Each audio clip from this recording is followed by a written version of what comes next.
Chapter 1184. Baijuan reached out and put out the half of the cigarette in the ashtray.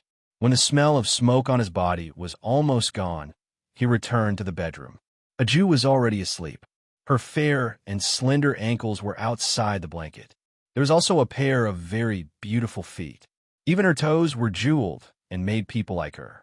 This was probably the unique cleanliness and tenderness of the aged cardamom. Of course, this also had something to do with the way Baijuan raised the child. As long as Baijuan was around, he would never let Aju's hands be stained with smoke. Feeding her was secondary. Even washing her hands, Baijuan had to do it himself.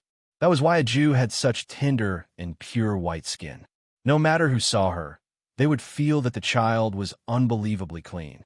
This was also the effect that Baijuan wanted. His Aju, of course, had to be different from everyone in the world. The world was too dirty, and his Aju was too clean. If possible, he really wanted to let the child stay in the courtyard all the time so that the things outside would not affect her. But he knew very well that Aju would not like that kind of lifestyle. Thinking of this, Baijuan walked over and gently squatted down. He knelt on one knee. His gaze was gentle, as if he was not in control. His thin lips landed on that slightly open mouth. It was just a light touch. Baijuan's entire body froze. He quickly bounced back and stood there just like that. After an unknown amount of time, he made sure that the person on the bed did not show any signs of waking up. Only then did Baijuan sit by the bed. His fingers held Aju's ankle and gently covered her with the blanket. When he lowered his head, his eyes were as deep as the sea.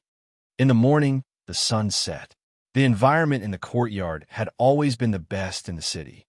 It was just that after winter, the sound of birds was rarely heard. On the other hand, the snow was heavy, and a layer of snow had accumulated outside the window. Aju, who had always liked to sleep early and wake up early, rubbed her eyes with her hand. Her long black hair was scattered on the white pillow towel. The light passed through the treetops and shone on her smooth calves, making her look like an angel who had woken up from her sleep. Oh, the angel touched the side of her body. She originally wanted to nestle into someone's embrace, but when he stretched out his hand, he found that it was empty. This made Aju sober up a lot in an instant. She blinked her big eyes twice, then hugged the little white cat and sat up cross-legged.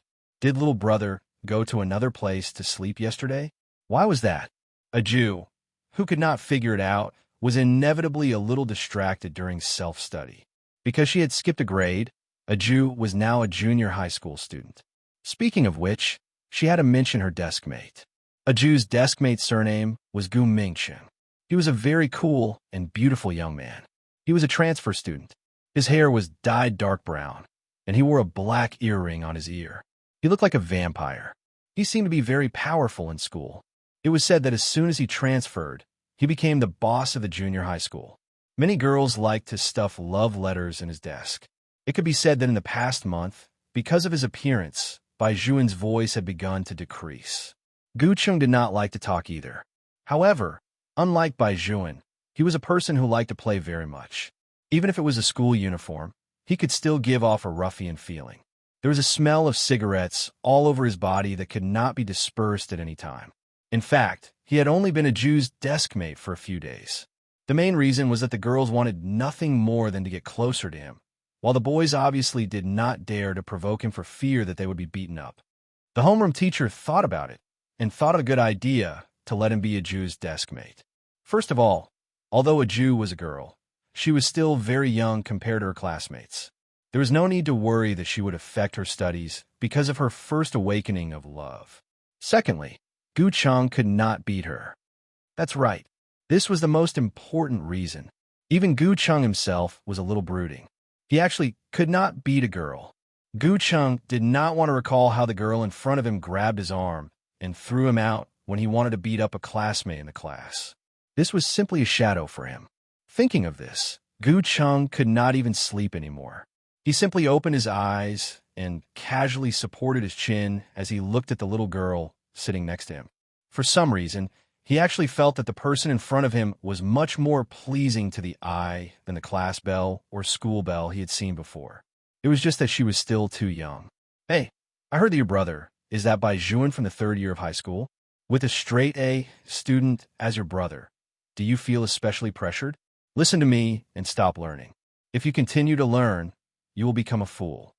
Gu Cheng's voice was pleasant to hear, and his whole person had that kind of cool feeling. Aju turned her head as if she was carefully sizing him up. In the end, she muttered to herself, "They do look a little alike." Alike? Gu Cheng frowned and then smiled wickedly. "Are you saying that I look a little alike to that popular idol, Bailey Shangxie? Heh, I don't look like him. At most, our style of dressing is the same." "All right, don't change the topic. I'm asking you, is your brother that Bai Juan?" Aju nodded and put down the pencil in her hand. "Yes, you're not bad looking. No wonder my cousin likes you." Gu Chang held his chin and continued, "I heard that the two of them are already dating. Have you seen my cousin? She's the school belle of second high school. She's very beautiful. Your brother should like her very much. In the future, when you see my cousin, remember to call her sister-in-law." Little brother had someone he liked? Aju was stunned and did not react for a moment. However, Gu Chang reached out his hand and poked her cheek. He suddenly smiled. "You're really softer than I thought." Aju ignored him. Her thoughts began to drift. She remembered that Master Li had said that when people reached a certain age, they would fall in love. Just like Master Li had already fallen in love many times. Aju had seen what Master Li was like when he fell in love. He was like a fool. Would little brother become like that too? What's wrong? Gu Cheng looked at her. "Little Bean, don't tell me you want to ruin the relationship between my cousin and your brother after hearing this news. You should be their guardian. That's not good." Little Bean was the nickname Gu Cheng gave Aju. Who asked this guy to be so small? Aju did not say anything. Her expression was cute. Gu Cheng laughed. "You're really well protected by your brother. Why are you so different from your brother? Bai Juan, don't be fooled by his gentle appearance.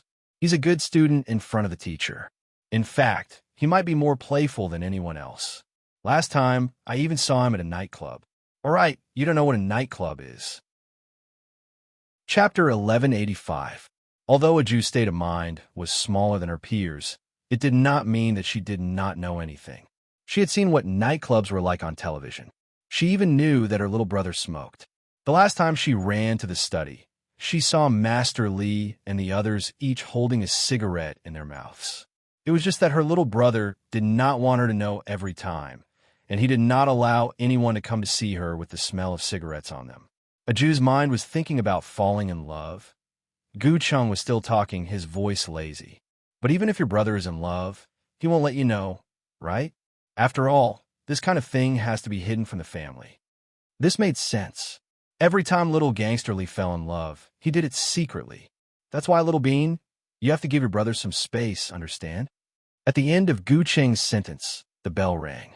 There was a 3-minute break between classes. A girl stood outside the classroom, wanting to give Gu Cheng snacks. Gu Cheng looked at Aju, who was still deep in thought in the classroom. He, who had never been interested in snacks, actually took the snacks. Of course, the girl was happy. She pulled her friend away. She did not see that Gu Cheng put all the snacks in front of Aju. "Help me get rid of them. Don't you like to eat them?" Aju did like to eat them. Because of this, Bai Juan would always stuff a lot of snacks in her small school bag. They were all biscuits, small cakes, and so on. He was afraid that she would be hungry. Gu Cheng saw that this child would take out from time to time to eat after class, so he simply made these snacks. After all, it was quite interesting to watch her eat. Unexpectedly, little Aju shook her head and patted her school bag. "Thank you. There are still a lot of things that little brother prepared for me. You can eat these snacks yourself." This was the first time Gu Cheng had been rejected. He narrowed his eyes, but he did not get angry. He just waved his hand and threw the snacks into the trash can. "What are you doing?" Aju was completely awake. Gu Cheng did not care. "It was originally for you. Since you don't want to eat it, it's useless to keep it." Aju paused and said, "Don't throw it away next time." Gu Cheng smiled and said, "I'll stuff it in your school bag." Aju did not refuse. She only took out 2 bags of snacks that Bai Juan had prepared for her and placed them in Gu Cheng's palm. Gu Cheng paused and then smiled. He opened the package and ate it. However, in the eyes of others, especially boys, he was still a very scary person. It was because he really liked to fight and always had a group of people around him. Moreover, no one knew when or what would provoke him. Gu Chung was very domineering, handsome, and good at fighting. He was almost in line with the conditions that all girls of that age were attracted to. Her classmate also came out. He treated a Jew differently. However, it felt like he was playing with a Jew. Although Gu Chung was only in the third year of junior high school, he had been in love twice since he came in #1 middle school. He had changed 2 girlfriends in a month. Compared to Li Hailu, he was even better. However, he was different from Li Hailu's flirtatiousness. For him, girlfriends had always been a matter of being together if they were happy, and breaking up with them if they were unhappy. His personality was really cold, and his family was a big conglomerate. Dating was just a game for him. The good thing was that he would tell the girls who confessed to him in advance that he was not a person who valued relationships. If they were willing, they would talk about it. If they were not, then forget it. Even so, there were still many girls who threw themselves at him like moths to a flame. It was rare to see him treat a Jew like this, but it was obvious that a Jew had something on her mind today. The specific thing on her mind was that when she was doing math homework with Old Me in her mouth, she would always think of what Gu Chung had told her. If her little brother was in a relationship, would he really hide it from her? A Jew paused for a moment. She held the side of her face with one hand and looked at the snow outside the window. However, her little brother had been very strange recently. It was too strange. He would always go to the study at night. It was as if there was something that he did not want her to know. Thinking of this, a Jew ate Old Me with crunching sounds. She reached out and touched her small stomach, feeling that something was strange. She looked up at the time on the clock on the wall. It would be her little brother's birthday in 3 days. She planned to skip class this afternoon and run out to buy a gift for her little brother. This was because every year, her little brother would buy her a lot of things. Not to mention the clothes, those beautiful dolls, and all kinds of Buddhist heart sutras. The latter were more expensive and required a lot of incense money.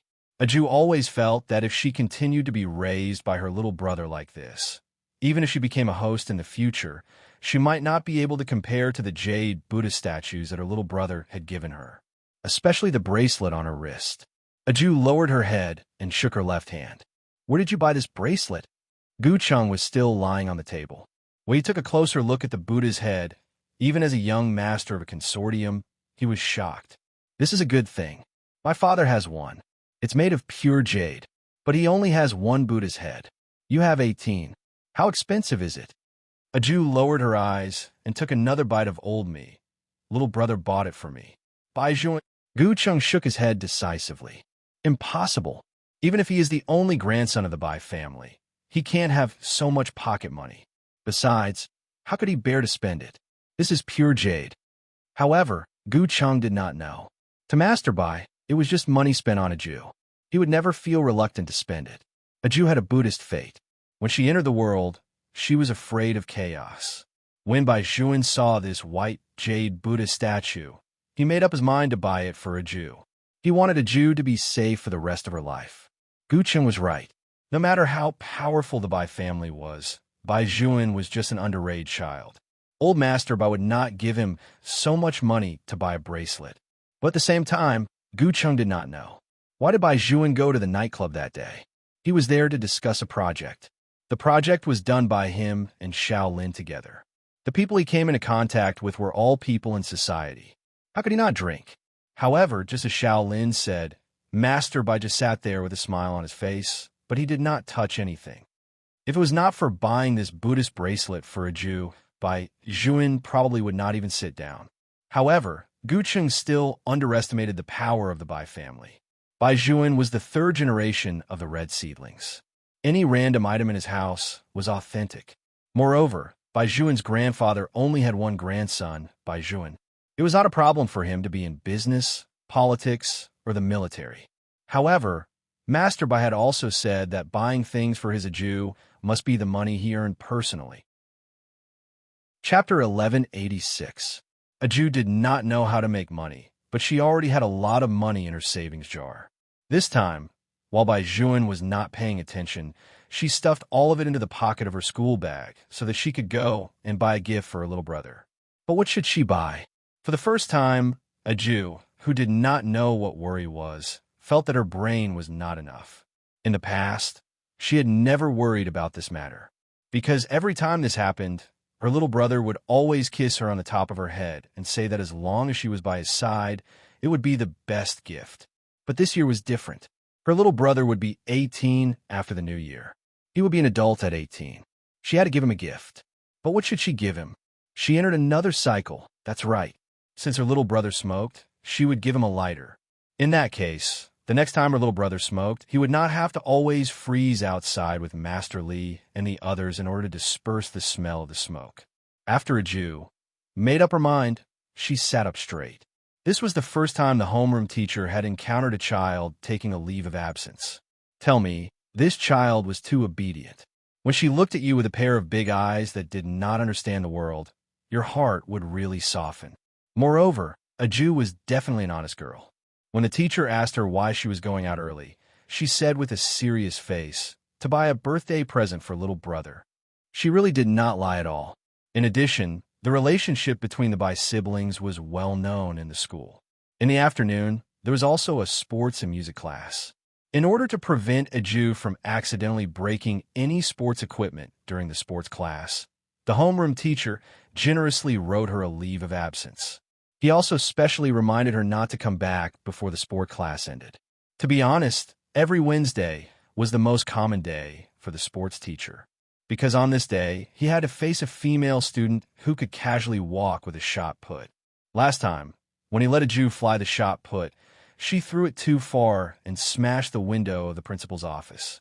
The principal held him and scolded him for a long time. He really didn't want to mention it again. Fortunately, a Jew was not here today. The sports teacher was so touched that he was about to cry. After all, a Jew had told him very seriously that she liked sports class the most. Using such a method to like, the sports teacher really could not be happy. A Jew herself was very happy. She carried the little white cat in her arms and left the school. This seemed to be the first time she went shopping alone after that year. There were shopping malls near the school, so she didn't have to go far. However, what a Jew did not expect was that she had just taken a few steps when someone grabbed her wrist. "I didn't expect you to skip class." It was Gu Chung. At first, he thought that he had seen wrongly. Why would that little bean come to the mall at this time? He ignored the girl behind him and followed her. Now that he was sure that it was a Jew, he turned around and said to the person, "You go back first. I'll accompany her." The girl looked at a Jew angrily, but she didn't dare to say anything because there was almost no one number 1 high school who didn't know that Bai Juan doted on his sister. Whoever went against his sister, he would go against them. Therefore, the girl was smart and knew how to control her temper. "Then let's have dinner together another day." After saying this, she even smiled at a Jew, even though it was not sincere. This was why Gu Chung liked girls who were older than him. At least they knew when to advance and when to retreat. What made him curious was why the little bean would appear here. "What are you doing in the mall? Aren't you afraid that the teacher will tell your brother that you're skipping class?" "I applied for leave," a Jew said as she looked to her side. No one knew what she was looking for with her beautiful eyes. Gu Chung raised his eyebrows. He felt that it was really strange for the little bean to not go shopping. "Found it," a Jew said softly and walked toward the place that specialized in buying lighters. Such a Zippo store could only be found in large shopping malls. The shell of the lighters was basically made of metal, and it felt especially good to hold. A Jew hugged the little white cat and looked at the lighters hanging on the wall with bright eyes. Gu Chung did not expect her to come to see this. "Let's go, little bean. This is not something you can play with." A Jew did not leave. Gu Chung once again saw what true strength was. He could not pull a girl. "Hello, please give me that pure silver lighter." A Jew let Gu Chung pull her like that. She looked at the salesperson without moving at all and smiled.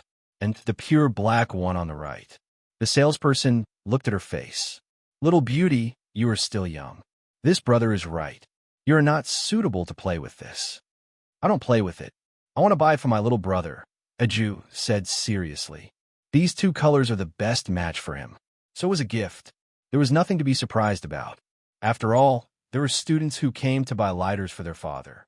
With this thought in mind, the salesperson took down the 2 lighters. She was still wearing plush gloves on her hands, as if she was afraid of damaging the body of the lighter. Her movements were very professional. "Little beauty, you have good taste. These 2 lighters are limited edition this year. We only have these 2 in our shop." Aju looked at the 2 lighters in front of her.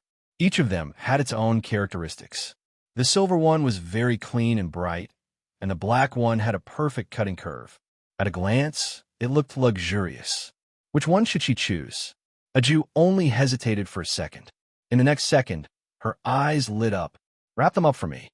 Anyway, they were all quite good-looking, so she would just choose them all.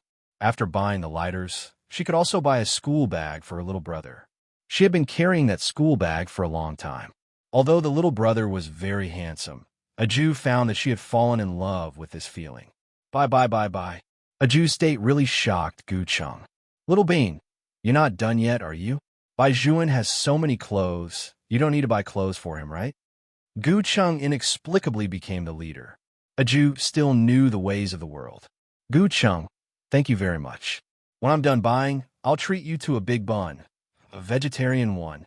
Gu Cheng was speechless. What was there to show off about a vegetarian big bun? At the very least, she had to treat him to a Burger King meal. Only the little bean could treat someone to a bun. The clothes for this matter are not bad. Aju was about to pay the bill. Gu Cheng held her hand. "Come here. Look over there. Is that my cousin and your brother?" Chapter 1187. Aju followed the direction of Gu Cheng's finger and looked over. She recognized Bai Juan almost at a glance. It was indeed him. He had one hand in his trouser pocket and the other carrying his school bag. His eyes were deep and charming. From afar, he looked like a celebrity taking a poster. There was a girl standing beside him. The girl was holding something in her hand, as if she was making Bai Juan laugh. This was the first time Aju had seen her little brother so close to a girl other than her. Her big eyes were stunned. "I've never seen my cousin like this." Gu Cheng chuckled. "It seems that she really likes your brother." "Wait a minute, Aju. Don't tell me you don't know that your brother knows my cousin?" Aju really didn't know. "If that's the case, then let's not go over. Your brother definitely doesn't want you to see him outside the school at this time." Gu Cheng reached out and grabbed the strap of Aju's school bag behind her. Aju really didn't understand many secrets between adults. She looked at her hands. They were still very small, and so were her legs. Was there really a generation gap between 5.5 years? What was her little brother thinking? She suddenly didn't seem to know at all. Gu Cheng was also surprised that the child didn't resist. It was quite interesting to pull such a little bean forward.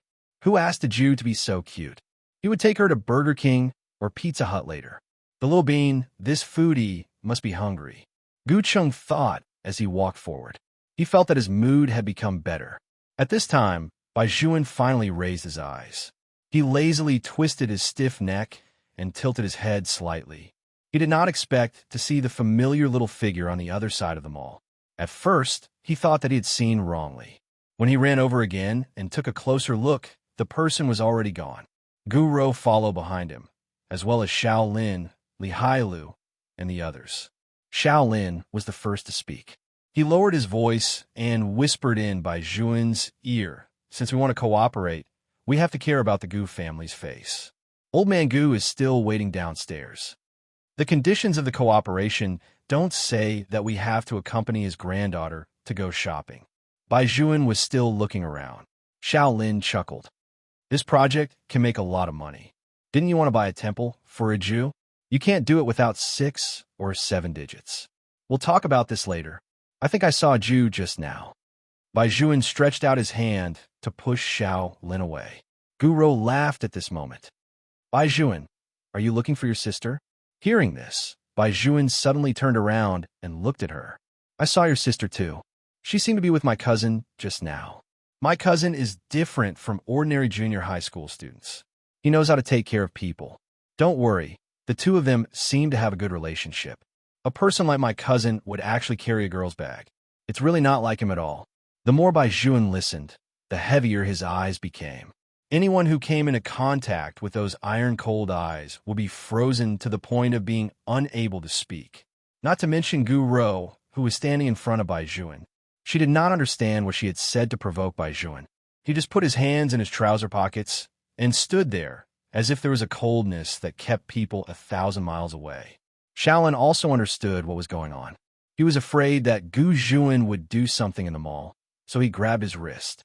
Unexpectedly, Bai Zhuan was surprisingly calm. He retracted his gaze. "What else do you need to buy?" "Buy everything. We still have to go home in the afternoon." He told himself that it was normal for a Jew to have a friend. There was only to make a big fuss out of nothing. Yes, he shouldn't always think badly of things every time there's a sign of trouble. Although he thought so, he did not know if it was because he was about to leave. Sometimes he would watch a Jew who was lying on his shoulder grow up day by day. He would always feel uneasy. He was 5 years older than her. In her eyes, he might just be an older brother who was meticulous to her. Just an older brother. Bai Zhuan held the bag in his hand. He should not be thinking so much at this time. A Jew was still young. What he needed was to accompany her as she grew up. But now, Bai Zhuan was no longer sure what he would do if a Jew did not choose him when she grew up. Or rather, during this process, she had a good impression of a boy of the same age. What should he do? He kept repeating this question in his heart. Until he left them all, he did not put much thought into business. Old Master Gu liked Bai Zhuan very much, and the Bai family had a good relationship with him. It was just that they were not in the capital in the past. Now that they were back, it was good for both families to interact more. Guro could also see that Bai Zhuan did not like to accompany her, but this was nothing. When her grandfather first asked her to get in touch with the Bai family, she did not like it. However, after meeting Bai Zhuan, she was quite satisfied with her grandfather's arrangement. Bai Zhuan was probably the same. Guro turned around and glanced at Bai Zhuan through the car window. She did not care if Bai Zhuan would reply to her greeting. The corners of her mouth curled up into a smile. "You like him?" Old Master Gu teased. Guro had been abroad for a long time, so she admitted it happily. "Yes." "Then you have to chase after him yourself. Grandpa can't help you with this kid from the Bai family." Guro was smart. When she heard Old Master Gu's words, she knew that he was willing to do this for her. In the 3rd year of high school, what ordinary families thought the most was to let the students focus on the exam. But for families like Bai Gu and Shaoli, in fact, as soon as the children entered high school, they had already been arranged. Basically, they would go abroad to study after graduation. Bai Zhuan was probably someone who rarely went to the army. He did not seem to have used the Bai family's power at all, except for doing business. Bai Zhuan was not stupid. Since his family background was there, it would be a waste not to use it. It was just in terms of studying. When Bai Zhuan was in high school, a foreign university had sent an invitation letter, wanting to make an exception to accept him. Bai Zhuan did not go. If he went abroad, what would a Jew do? A Jew did not like to eat Western food. She only liked to eat steamed buns and white rice. Bai Zhuan was not willing to let a Jew go with him to suffer, and he could not leave a Jew. The child had followed him since she was young, and many things were done by Bai Zhuan himself. A Jew was easy to raise. She would eat whatever he fed her. However, Bai Zhuan also realized that she could not go to very noisy places. Once she went, she would be listless unless he was with her. Bai Zhuan had thought about it before. He wanted to raise as a Jew until she was white and chubby. He could not just leave when she was still young. Although a Jew had mentioned that she had a mother, the temple had never accepted babies. Chapter 1188. Buddhists had always paid attention to karma. If a baby's parents were still alive, the temple would not accept it, unless it was an orphan, or perhaps it was really a Buddha. Compared to the latter, Bai Zhuan naturally felt that the former was the real reason. Therefore, until now, the invitation letter from the foreign university was still kept in the study by Old Master Bai. Bai Zhuan was destined to go to the army, but before he went to the army, the only thing he could not bear to part with was a Jew. He originally thought that he had thought it through thoroughly, but he did not expect that someone would still approach a Jew when he did not know. A Jew's head was also stuffy now.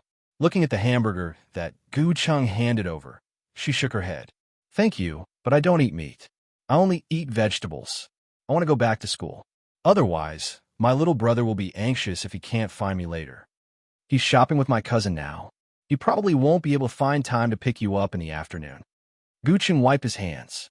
"To be honest, if I had a sister like you, I would definitely feel guilty like Bai Zhuan. Therefore, Aju's words are true.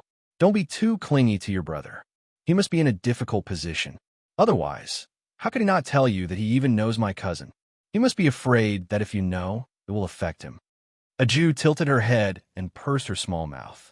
In the end, she still insisted on going back to school. Gu Chung could not even catch up with her. He bumped into many people along the way. Gu Chung, who had not even finished his hamburger, was somewhat unhappy. Why was the little bean so stubborn when it came to her brother's matter? In fact, what happened today had a certain impact on Aju. When she was young, she thought that her little brother was a Buddhist disciple like her. He could not break the precepts, so he could not fall in love. Now she understood that her little brother was actually different from her. He could fall in love, even get married, and have children.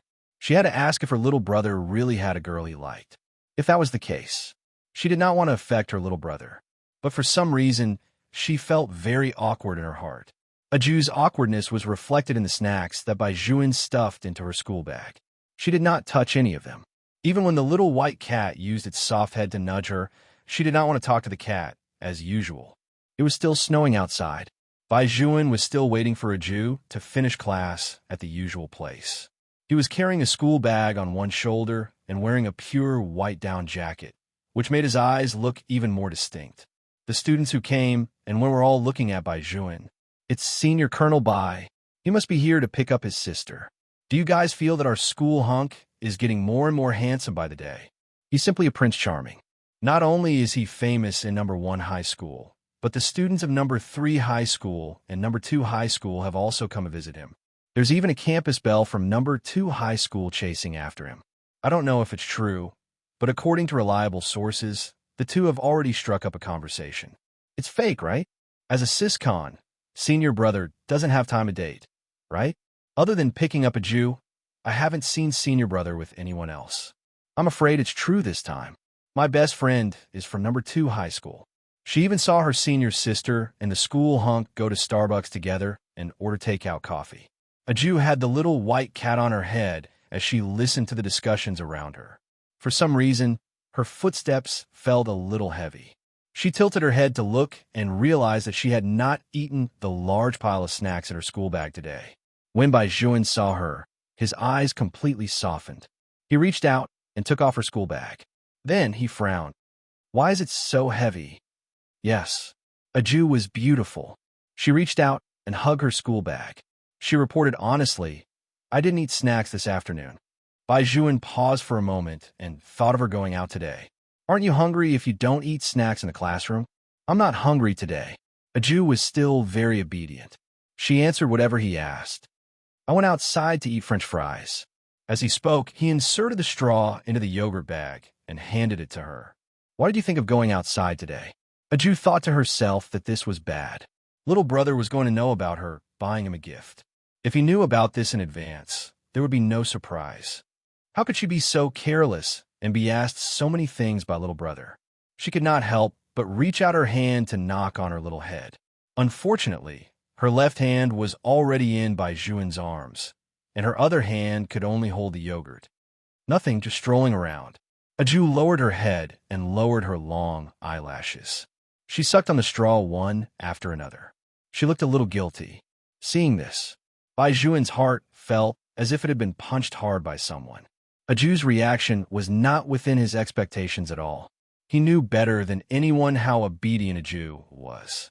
Usually, she would say whatever was asked. But this time, it was obvious that she wanted to hide it from him. Just because of that little brat in the same class as her, Bai Juan's Adam's apple moved with difficulty. His hand that was hanging on the other side was tightly clenched. It was clearly snowing heavily outside, but he did not feel cold at all. Instead, it was as if there was something in the center of his chest that was being burned by fire. It was very uncomfortable. It was so uncomfortable that it even made him want to crush something. But the person standing in front of him was his Jew. A long time ago, on the day a Jew wanted to return to the temple, he had sworn that no matter what happened, he would never lose his temper in front of a Jew again. If possible, he never wanted a Jew to see his dirtiest and most unscrupulous side. That way, at the very least, he could still be her little brother. Once everything was exposed, Bai Juan could not imagine what kind of gaze she would use to look at him. He thought that there was something right about one thing. When a person was in the dark and alone, it was nothing. After all, this world was so big. It didn't matter if you were there or not. But when someone brought you light, allowing you to hold another person in your arms every day, watching her smile at you. She was small to begin with, and sometimes she even held chopsticks to feed you eggs. You would feel that no matter what happened in the future, you would not want to go back to the darkness. As for Bai Juan, the only thing he did not want to let go of was the small and soft hand in his palm. A Jew walked beside Bai Juan. She was really obedient and beautiful. This is the real princess and prince. To be honest, compared to the school belle, I prefer my little princess a Jew. Really? Can you lend her to me? I want a little princess too. Last time, little princess a Jew helped me carry 2 big leather suitcases. The boys didn't help me carry them. When little princess a Jew saw it, she helped me carry them to the dormitory with ice cream in her mouth without saying anything. That look was so cute. As if she had heard someone say her name, a Jew raised her small head and looked over. Her small face was very good-looking, and her whole person was cute and adorable. Chapter 1189. What's wrong? Bai Juan asked in a low voice. A Jew said seriously, someone said that they like me. Bai Juan was stunned for a moment before he smiled. His bright eyes and white teeth were handsome. Then, he took off his scarf and wrapped it around a Jew's small face. Many people like you. Grandfather and Annie Wong. Which one of them doesn't dote on you to the heavens? Annie Wong just called and said that she made pea noodles for you. I'll fry it for you when we get back. Yes. A Jew's entire face was surrounded by the red scarf, and only a pair of black and bright eyes were exposed. When she heard Bai Juan's words, she nodded her head heavily and immediately perked up. Seeing that a Jew was no longer listless, Bai Juan was relieved. He held a Jew's hand again. From afar, he could still hear him say, "If you're cold, tell me." Therefore, some people were right. Master Bai doted on a Jew so much that it was a little infuriating. According to what Master Li said, a Jew was almost 12 years old. She was not 2 years old, so how could she not know whether it was cold or hot? If everyone in the world raised children like Master Bai, how many mischievous children would they have to raise? Fortunately, only a Jew could endure Bai Juan's raising method. Unfortunately, Bai Juan's plan to cook noodles for a Jew was ruined on this day, because the Bai family had a guest. Since it was a guest, of course, he could not just eat some pea noodles. Old Master Bai asked someone to brew the best Longjing tea. The living room was also filled with fresh fruit plates and dried fruits. There were even chess pieces in the center of the chessboard. His hearty laughter could be heard from afar. It's this move. Back then, I relied on this move to win against you. Yes, I'm not as good as you. The old man sitting opposite Old Master Bai had a dragon-headed walking stick in his hand. He was dressed in a well-made suit. Although his hair was white, he was very energetic. He exuded the demeanor of a businessman from the inside out. Who else could it be but Old Master Gu? When Bai Juan walked in and saw the scene in the living room, he could not help but stop for a moment. Little brother? A Jew was walking behind him. As soon as Bai Juan stopped, the tip of the child's nose bumped into his back. She hugged her school bag and blinked her big eyes. Bai Juan quickly turned his head and rubbed her little nose for her. This should be a Jew, right? Suddenly, he heard a clear laughter. When a Jew raised her head, she saw a young girl in a floral dress smiling at her. The young girl was wearing a white cashmere windbreaker. She looked very sweet, very much like those popular girl groups nowadays. She was cute and pure, and it was easy for people's eyes to light up. A Jew knew this person. When she was picking out a gift for her little brother in the mall, this person was also there. Hi, Bai Juan. Guro blinked mischievously. You definitely didn't expect us to meet so soon. Bai Juan smiled. There was a unique indifference in his politeness. I really didn't expect it. By the way, a Jew. Guro turned around and continued to say to a Jew, there's another person who's here too. You'll definitely be very, very happy to see him. A Jew tilted her head, her face full of question marks. Hey, little brother, if you stay outside and don't come in, you won't be able to see a Jew's cute appearance. Guro put her hands behind her back and shouted softly towards the window. Even a smile at the corner of her mouth looked kind and gentle. "Got it, Sister Ro. You're really long-winded." The lazy voice was still crisp, making a Jew feel that it was inexplicably familiar. Then there was a loud bang. A figure in a black windbreaker jumped to the window with one hand on the stone steps. His movements were very handsome. That figure was none other than a Jew's desk mate, Gu Chung. He walked towards a Jew with a smile at the corner of his eyes. "You didn't expect me to come, right, little bean?" A Jew really didn't expect it. Her little head tilted again. "Here, I bought it for you."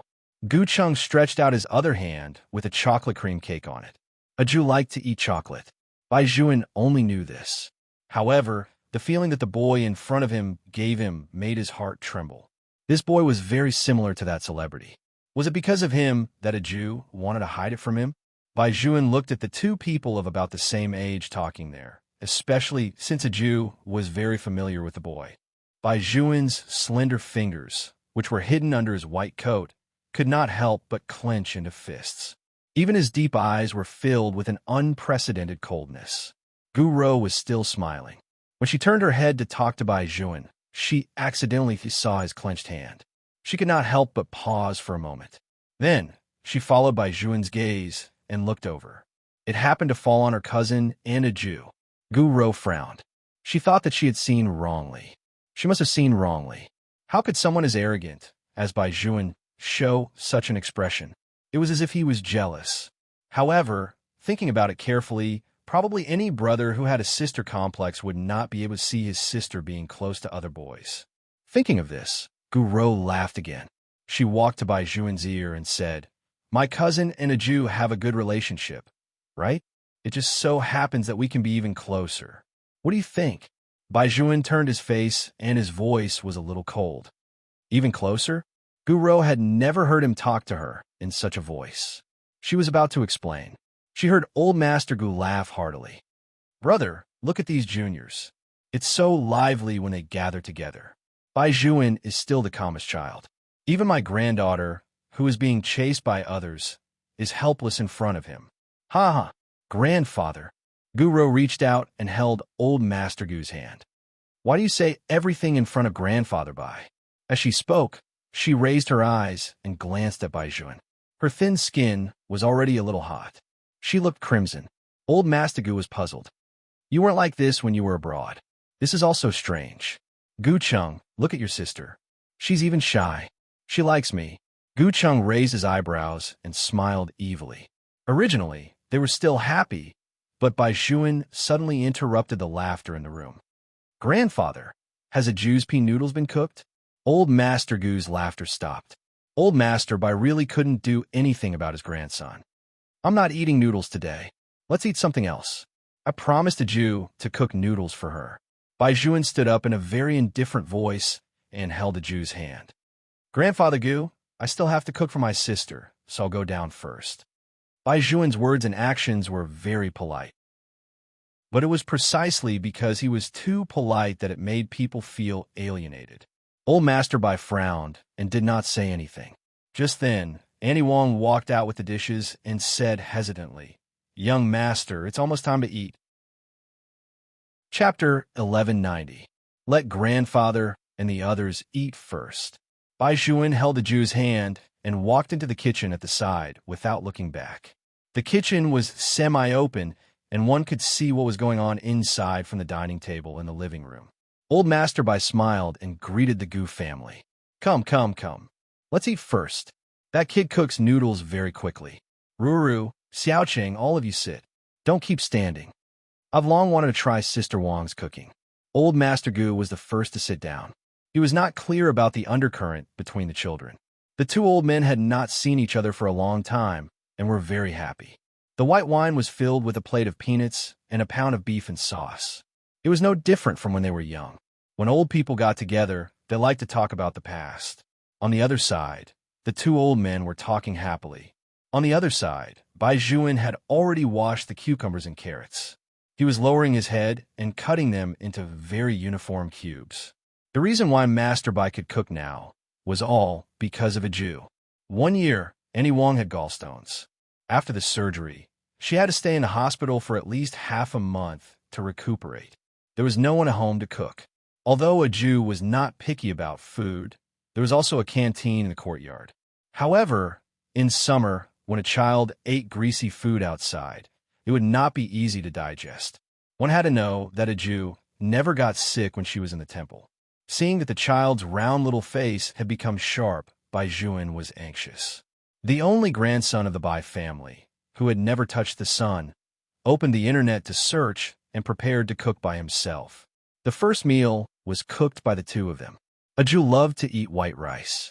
Bai Juan first checked the instructions, steamed the rice in a rice pot, opened a refrigerator, and took out the dishes inside. In the beginning, he wanted to make something simple. At that time, a Jew was still young. She would give him whatever he wanted. The child even knew how to crack eggs, but there was always something on her little face. She was so cute that people liked her. Ever since that day, every Sunday, Bai Juan would cook a meal for a Jew.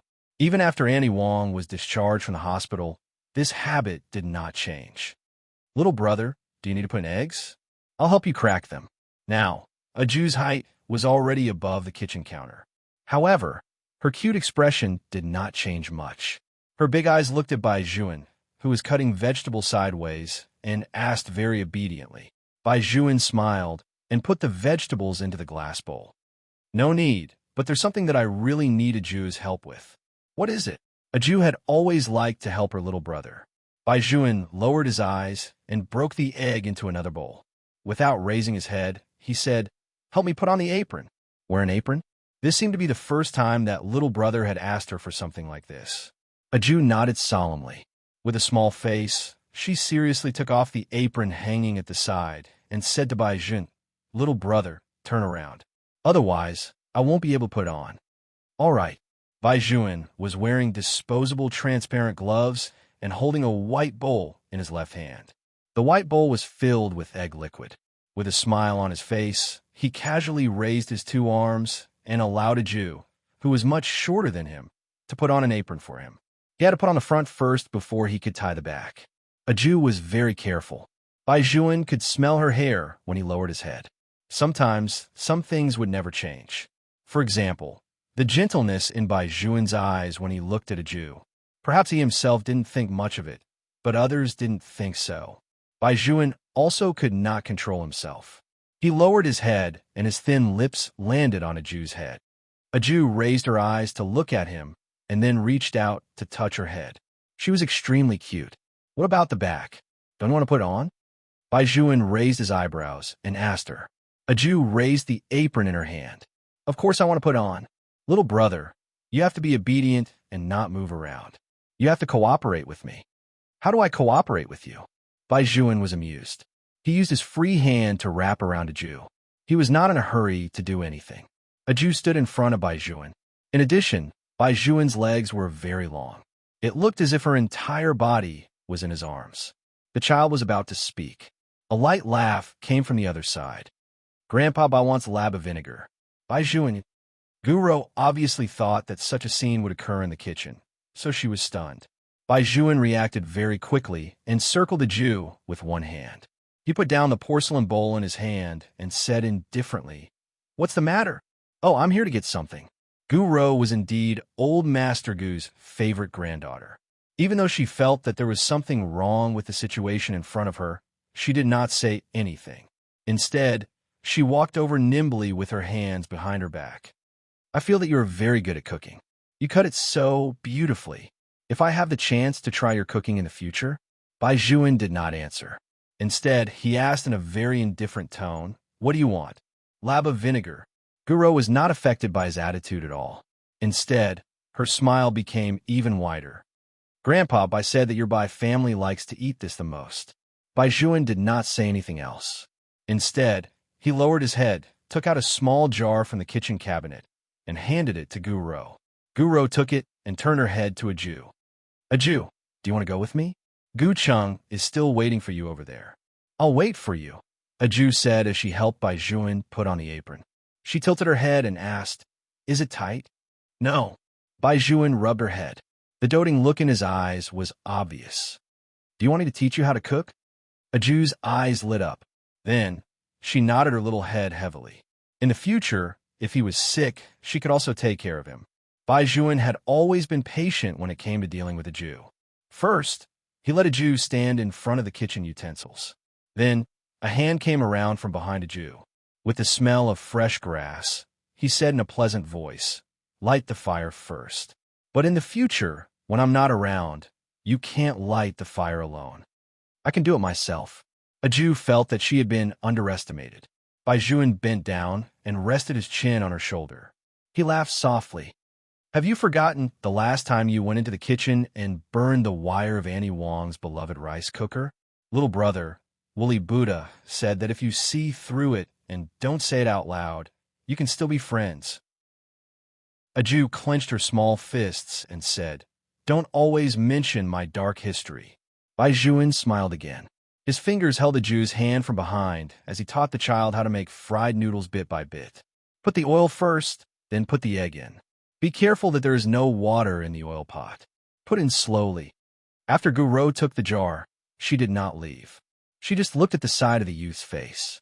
She had heard too many rumors about Bai Juan. Every one of them said that he was cold and not easy to get close to.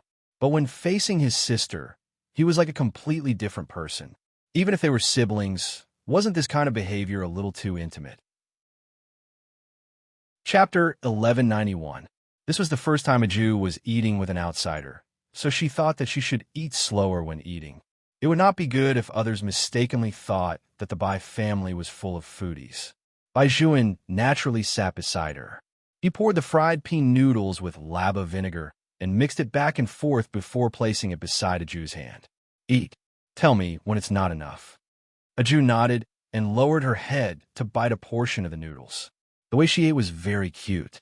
Guro smiled and whispered to old Master Bai, "Grandpa Bai, has Bai Juan and a Jew always had such a good relationship? It's really too enviable. My cousin and I can't do it. When I was young, every time I saw him, I want to beat him up." Old Master Bai laughed out loud. "Little girl Ro, you don't understand this kid. When I wanted to go to the mountain to see a Jew at first, he was not happy. Later on, it was a Jew who was too good to him. Only then did this kid know what love was." "Mountain?" Guro asked in confusion. "Grandpa Bai, why don't I understand?" Old Master Bai put down the wine glass in his hand. A Jew grew up in a temple on the mountain. When she first came to the Bai family, she was still a little girl. Now, she's getting older and older. Time really does not spare people. What did he mean when she first came to the Bai family? Could it be that a Jew was not a child of the Bai family? Guro suddenly paused for a moment, and Bai Juan's incomparably deep gaze appeared in her mind again. Micro-expressions could not lie. She had thought that it was a reaction of a brother who was obsessed with his sister to reject the boys around his sister. But now, Guro's fingers that were holding the bamboo chopsticks suddenly tightened. Soon, she let go again. No wonder he did not have a girlfriend. So that was how it was. How old was he? What could a 12-year-old child know? Moreover, she had interacted with Bai Juan so many times. She knew very well how precocious Bai Juan was. There were too many traces of aristocratic families on him. When she was abroad, she had seen his photo. At that time, he had just been admitted to the university there not long after he had been in high school. It was enough to show how different Bai Juan was. He had been in and out of all kinds of places. She had even seen him discuss business with her grandfather. He did not look like a high school student at all. Instead, he was steady and sharp. It could be seen that his methods were not very clean. How could a child like a Jew understand such a person? Guro lowered her eyes and took a sip of the fruit juice.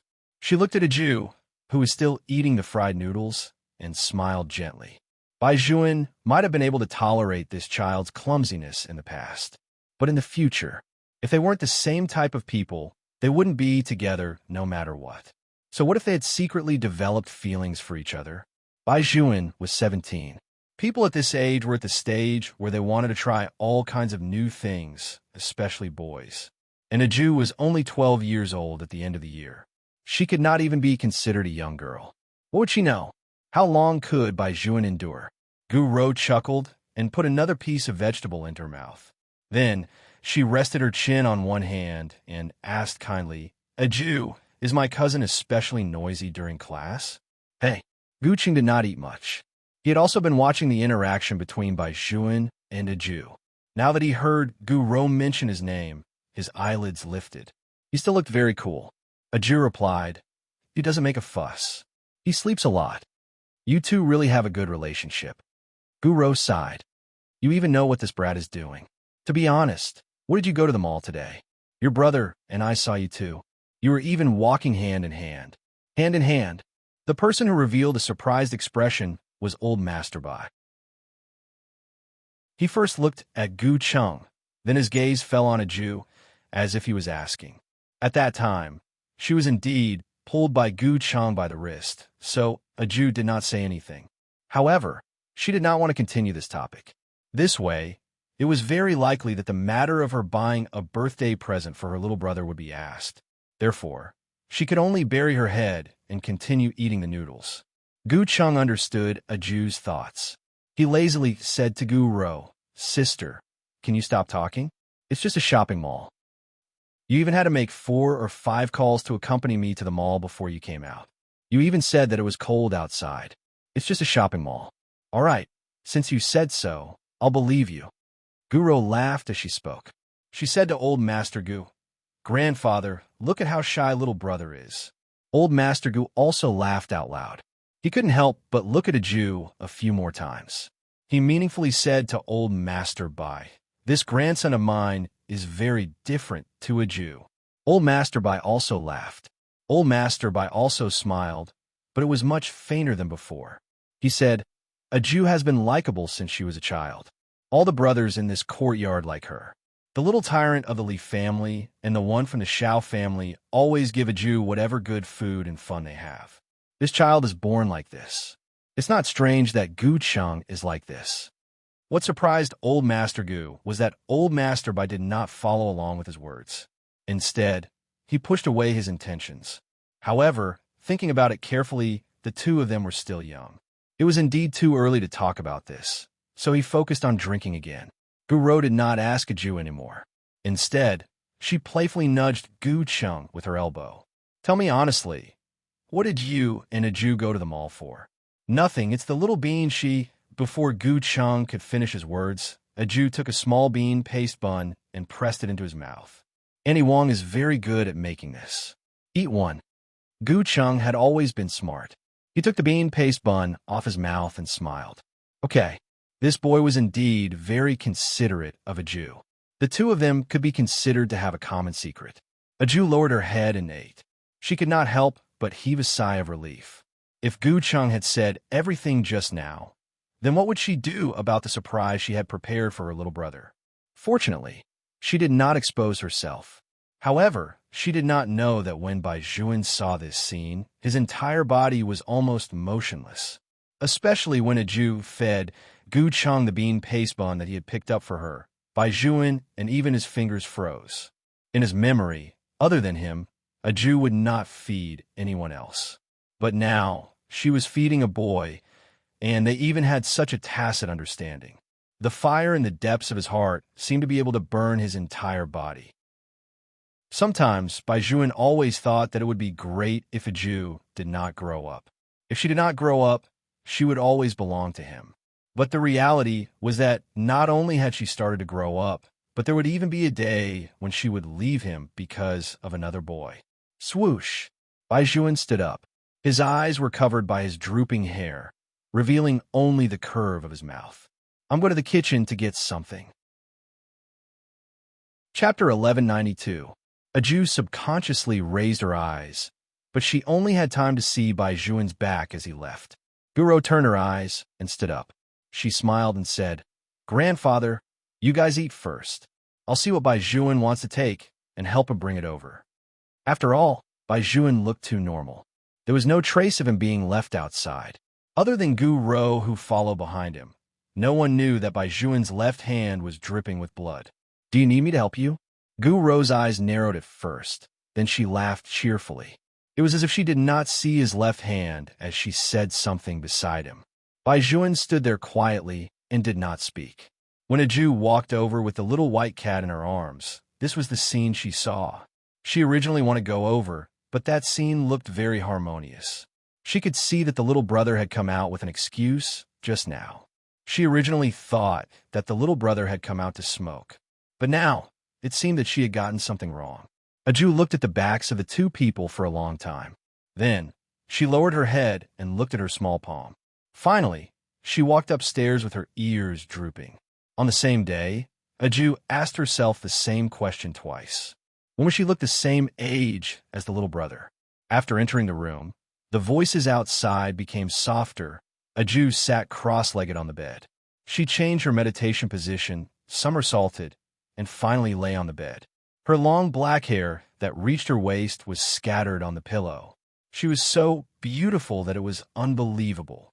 When Bai Juan pushed the door open and entered, this was the scene he saw. In his own room, Aju obviously did not have the habit of wearing long pants. Her beautiful long legs were exposed outside, and she was only wearing a very short, pure white t-shirt. She was so pure that it was fascinating. Bai Juan's mind went blank for a moment.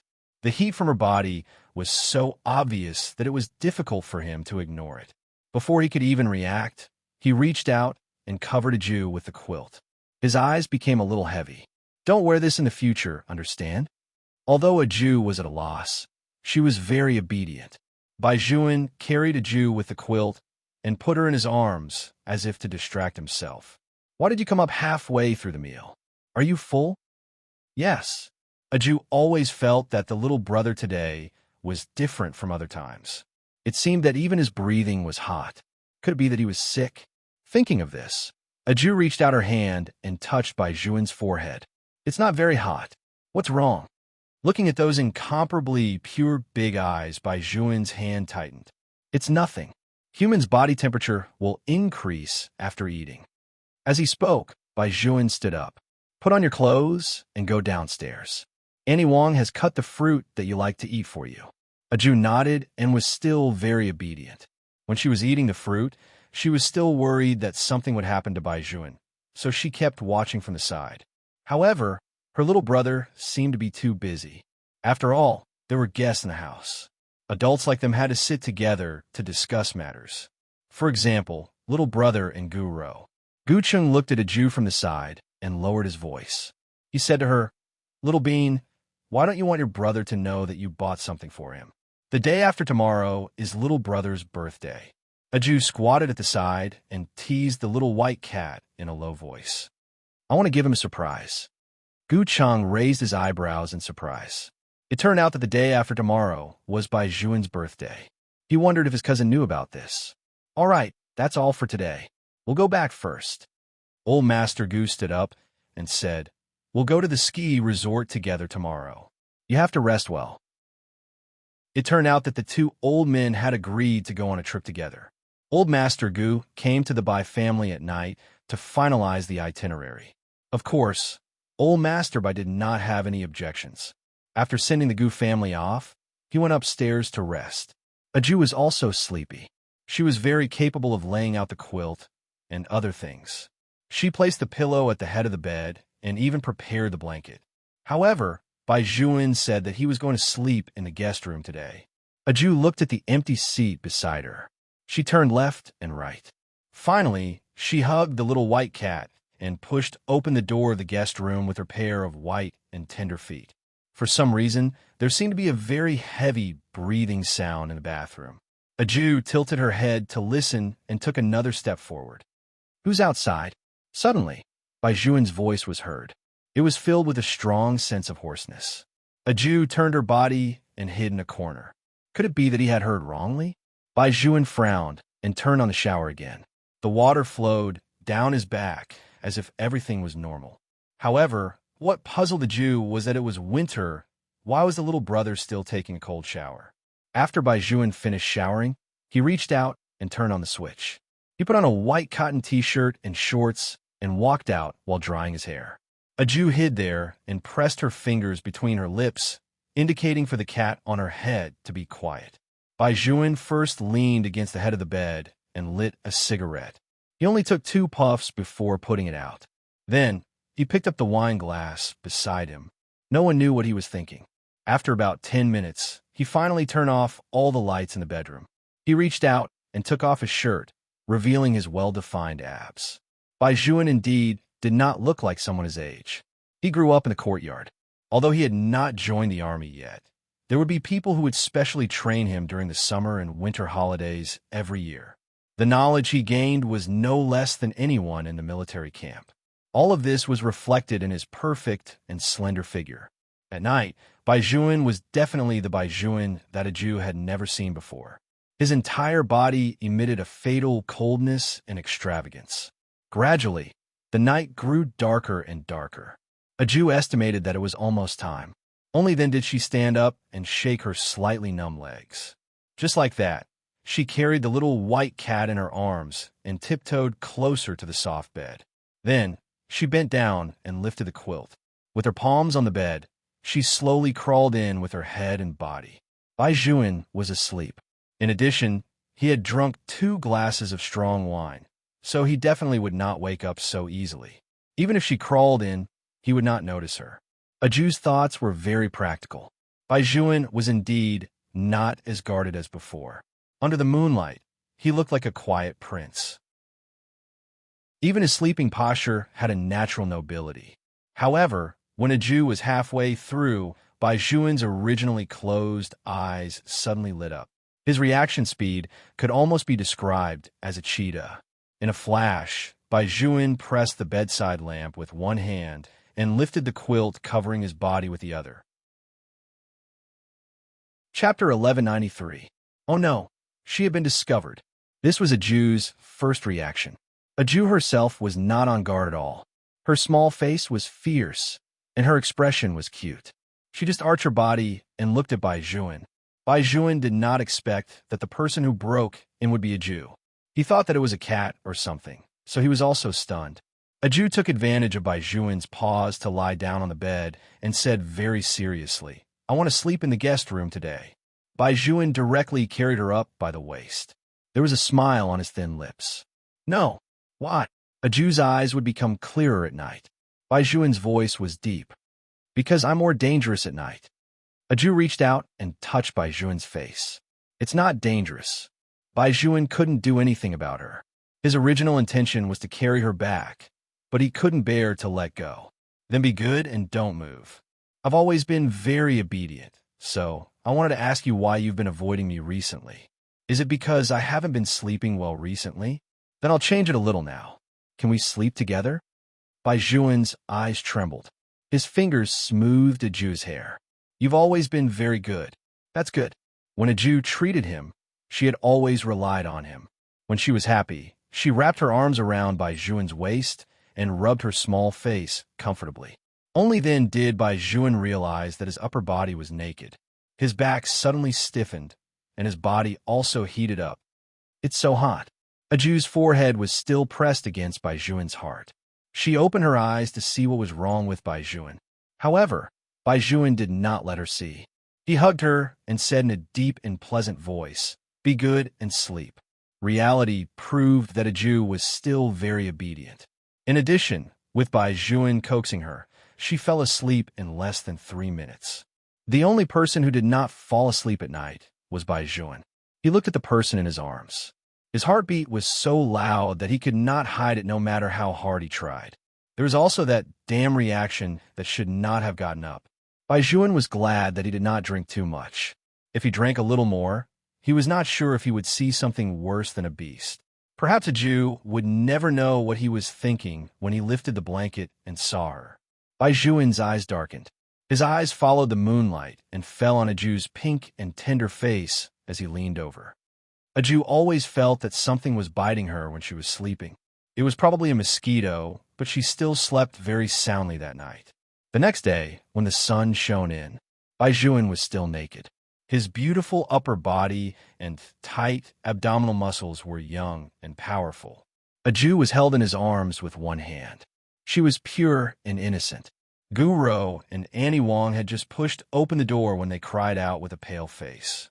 A Jew was woken up by this voice and rubbed her eyes with both hands. Bai Juan's reaction speed was even faster. He raised the quilt and covered himself and the person in his arms tightly. He looked coldly at Gu Rou, who should not have appeared here. "Get out." Gu Rou's expression was very ugly, but she was also smart. She tightened her fingers and followed him downstairs. Annie Wong did not expect Bai Juan to sleep in the guest room today. Even Miss was there. "Miss Gu, it should take some time for young master and Miss to wash up. Do you want to sit in the living room for a while?" Guro took a deep breath and recovered quickly. There was still a smile on her face. "There's no need. I smell the smell of alcohol in that room. Bai Juan must have drunk yesterday and forgot that he was going out today. My grandfather and grandpa Bai are already waiting outside. I'll have to trouble Annie Wong to go up and urge Bai Juan later." I was also shocked just now. I didn't expect that the siblings would sleep together. Miss has been with young master since she was young. Young master has long been used to taking care of her. Annie Wong smiled and said, "Young master and young miss have a good relationship, and young miss is also obedient. Young master is also worried about young Mississippi. If young miss doesn't sleep, who knows how many times young master will wake up just to cover young miss with a blanket?" Guro really did not want to hear how much Bai Juan doted on that child. What worried her was that Bai Juan drank yesterday. However, since they had already slept together, there was nothing to be surprised about. In the end, her opponent was just a child who had not grown up yet. If it was a 17-year-old girl, perhaps Guro's face would have already turned pale. But now, no matter how beautiful this child was, she was still young. She had lost to her physically. Guro laughed and walked into the off-road vehicle in the courtyard. "Grandpa Bai Juan is still sleeping. Let's wait for him for a while." Grandpa Bai did not agree with Guro calling Bai Juan for him just now. It was just that she ran too fast, and he could not stop her. However, what made him feel strange was Bai Juan has never liked others entering his room. Why isn't he angry? "It's probably because he slept well last night," Guro said with a faint smile. There was even a hint of red on her face. Grandpa Gu laughed. "I really can't treat them as children anymore. Look at them. A grown girl can't be kept at home." Grandpa Bai also smiled, but he did not say anything else. In the guest room that was dyed by the morning sun, a Jew sat up straight half a beat later. She did not rub her eyes, but she was still not awake. A Jew did not know why, but she had been very sleepy for the past half a year. Especially in December, she was even more sleepy. It was as if she was going to hibernate. For this reason, Bai Juan specially bought a string of Bodhi seeds for her and hung it around her neck. Although the weather outside was good, the temperature would not lie. It was more than 10 degrees below zero. It was really unbearable to not wear a down jacket. Bai Juan saw that a Jew was very sleepy, so he stopped Annie Wong's actions and did not let her wash her face. Instead, he wet the towel with hot water and tilted his body to wipe a Jew's face. Then, he pulled over a small blanket and carried a Jew downstairs. Master Bai had doted on the child countless times since he was young, so Annie Wong did not feel that there was anything wrong with Bai Juan's actions. Instead, she was afraid that a Jew would be hungry on the way, so she took out a thermos box. Inside was cooked vegetable porridge and steamed buns. It was enough for 2 people. She softly reminded Bai Juan to let her eat all of these when she woke up. On the other hand, Gu Chung, who was lying in the car, saw that a Jew was wrapped up and went out. He really wanted to reach out and poke that exquisite little face. A Jew was not completely asleep. It was just that her big eyes were dark. She sat obediently in Bai Juan's arms and nodded her little head time and time again. From time to time, she would wake up when the car stopped. She would lean on the window and look at the endless snowy scenery outside. Chapter 1194. The juniors were sitting in an SUV, a top-notch Hummer. The interior was very bright and was most suitable for going to the snow and desert. The tires were very big, and the ride was very stable. Old Master Bai and Old Master Gu were sitting in another car. They both had their chauffeurs and bodyguards in front and behind them. There were a total of 4 cars. Old Master Bai's car was a red flag, and the license plate number started with red letters. Such a car was actually not worth much, but those who were really knowledgeable knew that the people who sat in red flag cars were usually veterans who founded the country. Gu Chang did not want to follow them. Compared to going out to see the snow, he preferred to go racing. He was still wearing the same black as yesterday, but today he had changed into a short jacket with rivets hanging on it. The new winter style of boy made his skin look even fairer. At first glance, he did look very similar to Bailey Shangxia. Aju stared at the back of his head for a long time before remembering that he was her desk mate. Seeing that Aju had woken up, Gu Qing naturally had more fun teasing her. How about you go racing with me when we get there later? Aju shook her head and then turned her face to ask Bai Jun, Little brother, when will we get there? There's still more than an hour. Bai Jun asked in a low voice. What's wrong? I'm a little hungry. Aju touched her small stomach. Bai Jun smiled lightly and took the thermos box that was placed at the side. I knew you would be hungry. Annie Wong has already prepared it. Don't drink the porridge. Eat a bun first. When we get there, we'll start eating. Aju nodded and began to eat the bun. Guro looked at her and smiled. Since Aju wants to eat, do you want to sit in the back? I still have a lot of space here. No need. Bai Juan's voice was very calm. It's fine as long as she's with me. Guro's smile did not change. All right, I have a tissue here. Ask me for more when your hands are dirty. After hearing Guro's words, Aju realized that when the little brother gave her something, his fingertips were stained with noodles. Under normal circumstances, eating in the car was unavoidable.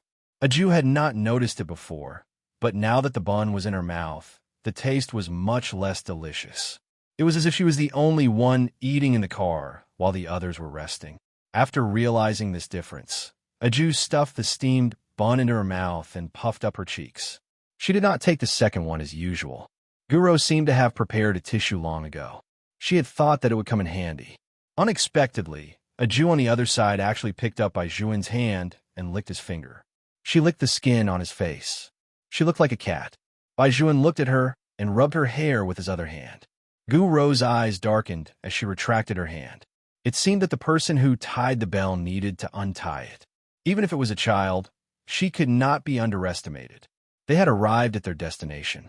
It was Zhongbei, a place known as Heaven's Road. The snow here was very heavy and the temperature was low, but the air was much better than in the capital. The sky was so blue that it was somewhat unbelievable.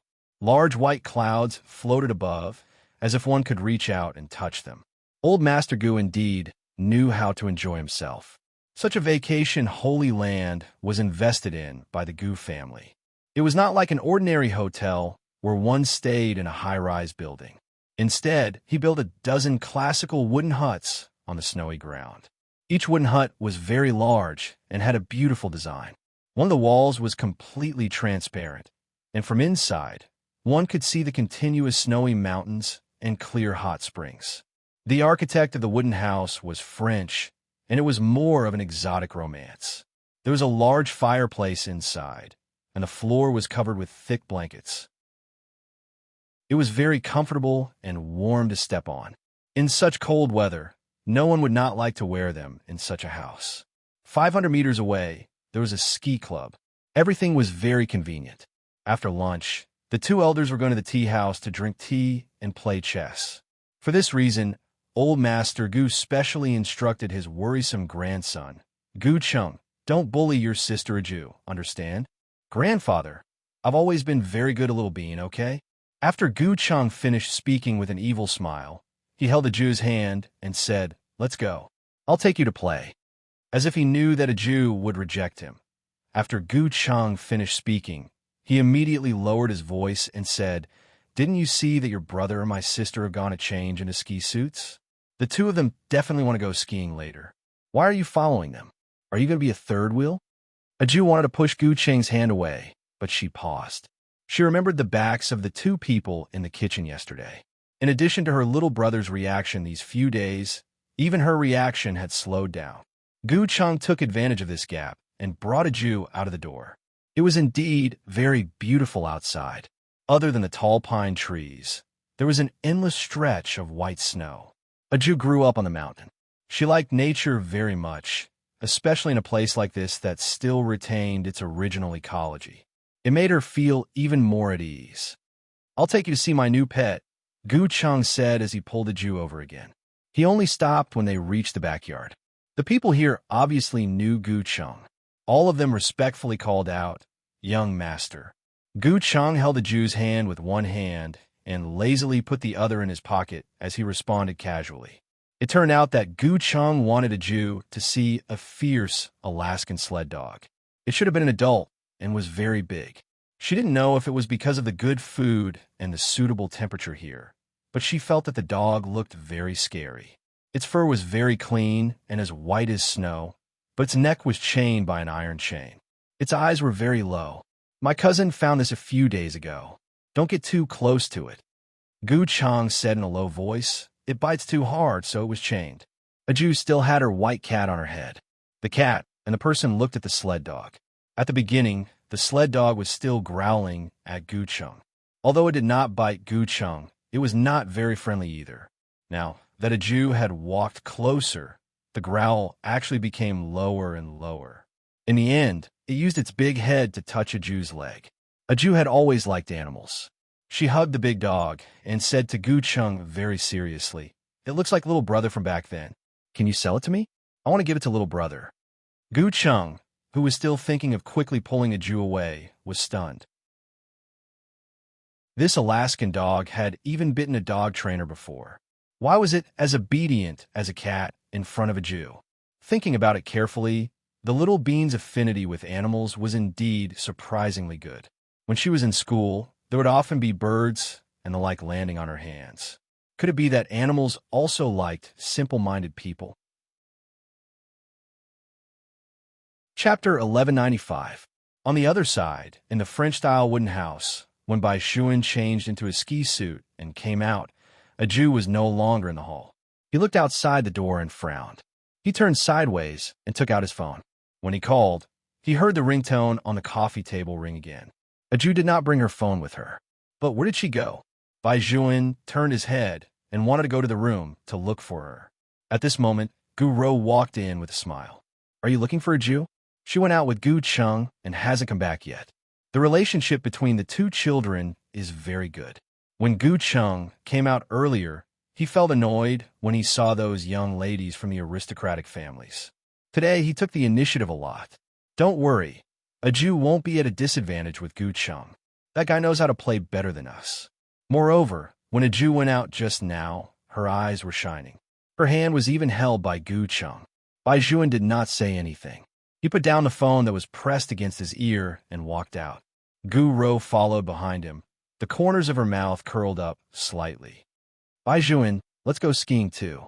A Jew and the others should be having fun right now and don't have the time to care about us. The ski club is in front of the house. I heard from Grandpa that you especially like to ski. I'm a little stupid and can't ski well." Bai Zhuan still did not speak. His pure black hair blocked in front of his eyes, which only made his face very cold. That kind of coldness seemed to have merged with the surrounding white snow. There was an indescribable coldness. The snow finally stopped, but Bai Zhuan seemed to be a little reckless when he skied. The people in the club usually advised not to go to particularly steep places in snowy weather because it was very easy for people with bad skills to get into trouble. However, when Bai Zhuan's figure came down from above and landed heavily on the ground, their mouths were wide open. It could be said that Bai Zhuan's posture and speed were even more professional than professionals. Even the ending was neat and handsome. However, no one knew why that extremely good-looking youth suddenly stopped. He just stood in the middle of the snow and allowed the wind and snow to climb up his hair. Gu Rou originally wanted to use this opportunity to ask Bai Zhuan to teach her how to ski. After all, she only believed in one thing from the bottom of her heart. At Bai Zhuan's age, as long as she gave him a chance, she would make him fall in love with her. At the very least, he would not be able to leave her body. Gu Rou did not think that this was a big deal. She liked Bai Zhuan, and she really did. She was not like a Jew. A little girl who was not enlightened would only make Bai Zhuan unable to find his true self. A person like Bai Zhuan should live in a dazzling and colorful way, not suppress the sexiness that he should have released for the sake of his sister. She had heard people mention that in order not to let a Jew know that he smoked, Bai Zhuan had to destroy the evidence on his body every time, and he rarely went out with others. He probably did not want to leave a Jew alone in the villa to sleep. For the sake of a child, he had rejected those social interactions that were infinitely helpful to the future. Bai Zhuan did this, but the child did not know at all. Through these 2 days of interaction, She could tell that this Jew only knew how to eat and sleep all day. She did not know anything and was very slow. Bringing such a person along would only drag Bai Juan down. What's more, the two of them had no relationship to begin with. It was reasonable for her to want to use another method to get Bai Juan. Guro thought that this was probably liking him. No one had ever given her such a feeling. As long as she saw that person's figure, her heart would beat uncontrollably. Her mind would be filled with his face, even if he had always been very cold in front of her. But Guro believed that one day, he would be warmed up by her. Habits might be hard to change. In the past few years, a Jew was the one who accompanied him.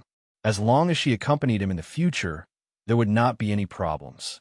Guro waited in place with a smile. When Bai Juan finished skiing and walked over, she was the first to react. She held 2 cups of coffee in her hands and was about to hand one of them to Bai Juan. "Sister, aren't you guys progressing a little too quickly?" The person who spoke was Gu Chung. He had one hand in the pocket of his windbreaker, and his face still had his signature evil smile. He really did not look like the maturity that a person of his age should have. His other hand was still holding a Jew who had her head lowered. Bai Juan raised his gaze and fell on the hands that the two of them were holding. His hands, which were wearing ski gloves, could not help but clench tightly. The ski suit he was wearing was very big. It was a dark black coat, a fluffy hat, and a pair of windshield glasses. There was a refreshing aura in his handsomeness. However, this aura seemed to have become very faint in that instant, so faint that it was somewhat lifeless. "Why didn't you take your phone?" This sentence was obviously directed at a Jew. A Jew touched her small pocket and realized that her phone was not on her. Guro said, "Bai Juan, don't be angry with a Jew. A Jew must have had too much fun and forgot about her phone. Let's all go back. Grandfather and the others should have finished playing chess by now." Bai Juan listened from the side, his mind in a mess. If it was in the past, how would he deal with such a thing? He would directly carry a Jew and make her remember to bring her phone next time. Otherwise, if he could not contact her, he would definitely be anxious. But now, there was another person by her side. Moreover, Bai Juan knew very well that the current Jew did not want him to go over at all. She wanted Gu Chung to accompany her. Otherwise, when she saw him, she would definitely throw herself into his arms. But today she did not. No matter how unwilling he was, Bai Juan could not deny this fact. The wind became a little stronger, and the snow and dust on the ground were blown up. The 4 of them walked one after another, and the snow would always make a sound when they stepped on it. A Jew looked at the back of the figure walking in front of her. She thought about it, but still did not speak, because there was no need for her to speak. Someone had already walked to the little brother's side. Guro tilted her head and smiled refreshingly. "You guys walk faster. If you walk slower, you won't have dinner." A Jew stared at the back of the figure again. No, that's not right. There were 2 figures now. They were very tall, and they were also of the same age. The little brother seemed to be very obedient to the other party. When that person said to leave, the little brother took a step forward. With this thought in mind, for some reason, her walking speed slowed down. This continued for a while. When she raised her head, the person in front of her had already left her by a large margin. This was a situation that had never happened before. In the past, no matter how slow she walked, the little brother would stop and wait for her. Or was it different now? Chapter 1196. Your brother walks really fast, doesn't he? Guro smiled as if she was complaining. He doesn't know how to wait for us girls at all. But it doesn't matter. A Jew, I'll walk with you. This way we can still chat. In fact, a Jew did not want to chat, so she did not speak. However, Guro did not give up. Instead, she put her hands behind her back and tilted her head to ask, "A Jew, what is your brother like usually? Can you tell me? Just do me a favor. You know that it's too hard for your brother to chase after me, but fortunately, he's still quite gentle to me." She still had a smile on her face, as if she hesitated for a moment before saying, "A Jew, there's something I don't know if I should tell you, but seeing that Bai Juan is sometimes very tired, so after thinking about it, I decided to tell you. You should also know that people born in the courtyard always mature earlier than other children because they have some social engagements to attend. The last time we went shopping, it was actually Bai Juan who was dealing with my grandfather. At that time, we hadn't started dating, and I fell in love with him first. During this period of time, I realized that the most tiring thing for him was to go home, because there were some things that he always had to worry about. There were some things that he didn't want you to know, including having to care about what time you eat every day and having to pick you up from school. During this time, he could have been free, but he didn't do that because you were his sister. In his heart, family will always be the first. He doesn't seem to be sleeping well recently. After all, there are many things that he has to take care of. For example, this time, you didn't take your phone out. He was really worried.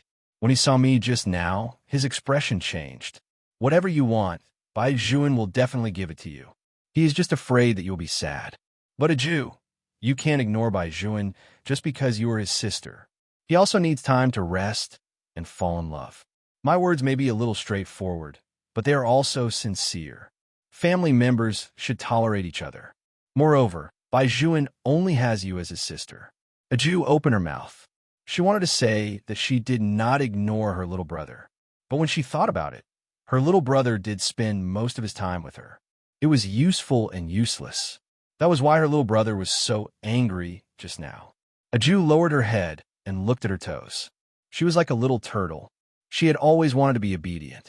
In order to get that big dog for her little brother, she even promised Gu Cheng to play fighting with him for a day. But in reality, perhaps all he wanted was to spend more time with others. After all, little gangster Li had also said that she did not understand people at their age. A Jew thought that it would be good if she could grow up a little faster. This way, she might be able to get closer to people of their age. Even if it was just a little bit, it would be fine. Bai Juan did not arrive for dinner. It seemed that he had gone to sleep after coming back from skiing. A Jew wanted to go up and call him. However, old Master Gu said, "Let your sister Gu Ro go up. She has experience in calling people." Grandfather, Gu Ro's face was red. Gu Cheng picked up a piece of vegetable into a Jew's bowl and said in a very low voice, "Didn't I tell you before not to be a third wheel? You've been by your brother's side 24 hours a day. He can't do anything bad even if he wants to." "Little brother won't do bad things," a Jew said seriously. Gu Cheng chuckled. "Little fool, the bad things I'm talking about are things between couples. You'll understand when you grow up. Speaking of which, you're indeed in the third year of junior high school. Your enlightenment level can't be compared with the third year of primary school. But it doesn't matter. You could like this." Things between couples? A Jew paused for a moment. She remembered that every time she watched Conan, Cindy, and Xiaolan appeared at the same time. When they were very close to each other, the little brother would always reach out and cover her eyes. At that time, she was still sitting in the little brother's arms and did not know anything. And over the years, other than the big dramas that Bailey Shanxia had acted in, a Jew also watched some shows about animals, such as People in Nature. Of course, there were also some food channels, such as China on the tip of the tongue. There were also some divination variety videos. A Jew was the most engrossed in watching this. Under normal circumstances, after watching it, she would say to Bai Juan, "The other party's divination is not accurate." During the summer and winter holidays, the Bai family watched these things almost every day. Master Li had once said that they had to be careful when they had a child at home.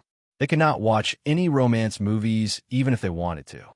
It would be fine if it was a boy, but they had to be careful when raising a girl. Thus, the current result was the result. When she was young, a Jew grew up in a temple. In her little head, other than fasting, chanting Buddha, and torturing people, she did not have any ideas. Later on, when she could recognize words, she would receive things and letters from her brothers. It could be said that if she did not go down the mountain, a Jew would always take it for granted that she was a boy. After all, she was going to be the abbot of a temple in the future. Later on, finally, with the hard work of everyone, a Jew changed her perception of being a girl. However, the nature of a child had already been developed, and with Bai Juan's protection, the 12-year-old Jew had indeed not come into contact with too many things in this aspect. Therefore, she was not clear about what Gu Cheng had said. However, Gu Ro did not wake Bai Juan up. Seeing that Bai Juan was gone and the atmosphere in the hall was so lively, old Master Gu let people go to bed early. When they woke up the next day, They would be able to see the sunrise from the other side of the snow mountain. The rooms were booked by Gu Rou previously. Everyone had a room. Aju looked at the room that belonged to her. It was very big, but it was very empty. This was the first time she lived alone after coming out. At this time, every day, it was almost time for her to recite the Buddhist scriptures. However, when she crossed her legs, her mind was indeed blank. Should I go and see little brother? Aju pinched the little white cat's tail. Little brother didn't eat at night. It's not good for his stomach. I hid some food for little brother just now. I'll send it to him before I come back. I definitely won't disturb his rest. The little white cat meowed. It was low and pleasant to the ears. The night outside was getting darker and darker. It was as if everywhere was dark. This was a little like Bai Juan's heart. He had drunk a lot of wine. He lay on the sofa in the hall with his long legs and feet. He raised a hand and placed it on the armrest at the side. He looked at the endless snow outside with a cold expression. There were 2 bottles of red wine beside the sofa. One of them was already empty, and the other was half empty. Why didn't you call me when you were drinking? It was Gu Rou. She had let down her hair as if she had just taken a shower. She was wearing a set of extremely pure pajamas and sat beside Bai Juan with a light smile. Let me have a drink with you? Gu Rou said as she poured wine for him. Bai Juan, I like you very much. As she said that, she put down the red wine in her hand. Her fingers, which were dyed light red, pressed down on Bai Juan's hand. Her body also leaned over. I've never liked anyone so much. Bai Juan, we're the same kind of people. I know very well what you want.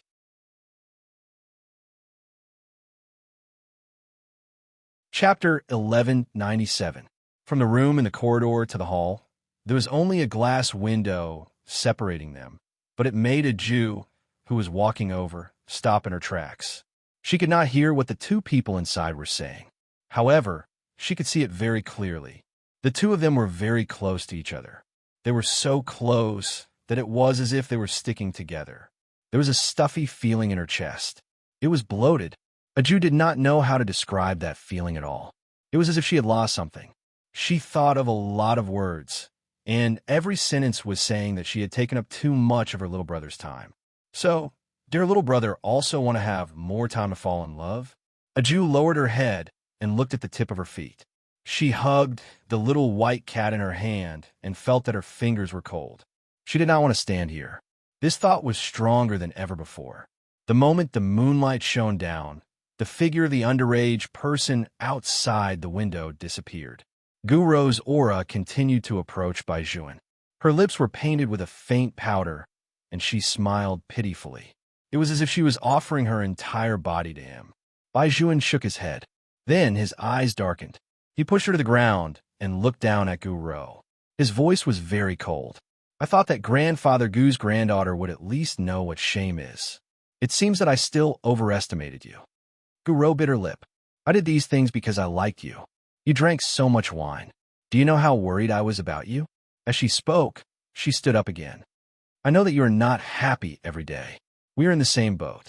Bai Juan, you can take care of a Jew for a period of time, but can you take care of her for the rest of her life? She will only treat you as a brother. One day, she will fall in love with someone else. You can drink today, but what about tomorrow? Right now, a Jew does not put her mind on this. You are so strict with her. One day, she will realize that the little brother she originally worshipped in her heart has other thoughts about her. When that time comes, how will she look at you? Bai Juan, be with me. I know what you are afraid of. Some secrets can only be better hidden when you have a girlfriend. Just take it as a try and give each other a chance, okay? And your body needs it too, doesn't it? You clearly reacted to me just now. Reacting to you? When Bai Juan heard this, he turned around and looked at Gu Rou. He smiled coldly. Do you think I'm reacting to you? The only one who can make me react is that woman you're talking about. Haven't you already analyzed what I'm afraid of? Then you should know what I was thinking when I was drunk. It wasn't because you got close to me. It was because I always had this reaction. You should be glad that your surname is Gu. Otherwise, you can forget about keeping your hand. After Bai Juan finished speaking, he took a step forward. Gu Rou opened her mouth again, her voice filled with emotion. Even if I have to be her replacement, I'm willing. Looking at you like this, my heart really aches. Even if I only have her in my heart. Bai Juan's voice was very indifferent. Guro nodded softly. I'm willing. Bai Juan looked at the endless snow outside the window and recalled how a Jew was far away from him today. Perhaps one day, when she found out about this, she would hate him. He didn't even know how to make her stay. When Bai Juan thought of this, his fingers clenched. Guro saw that he seemed to be showing signs of loosening.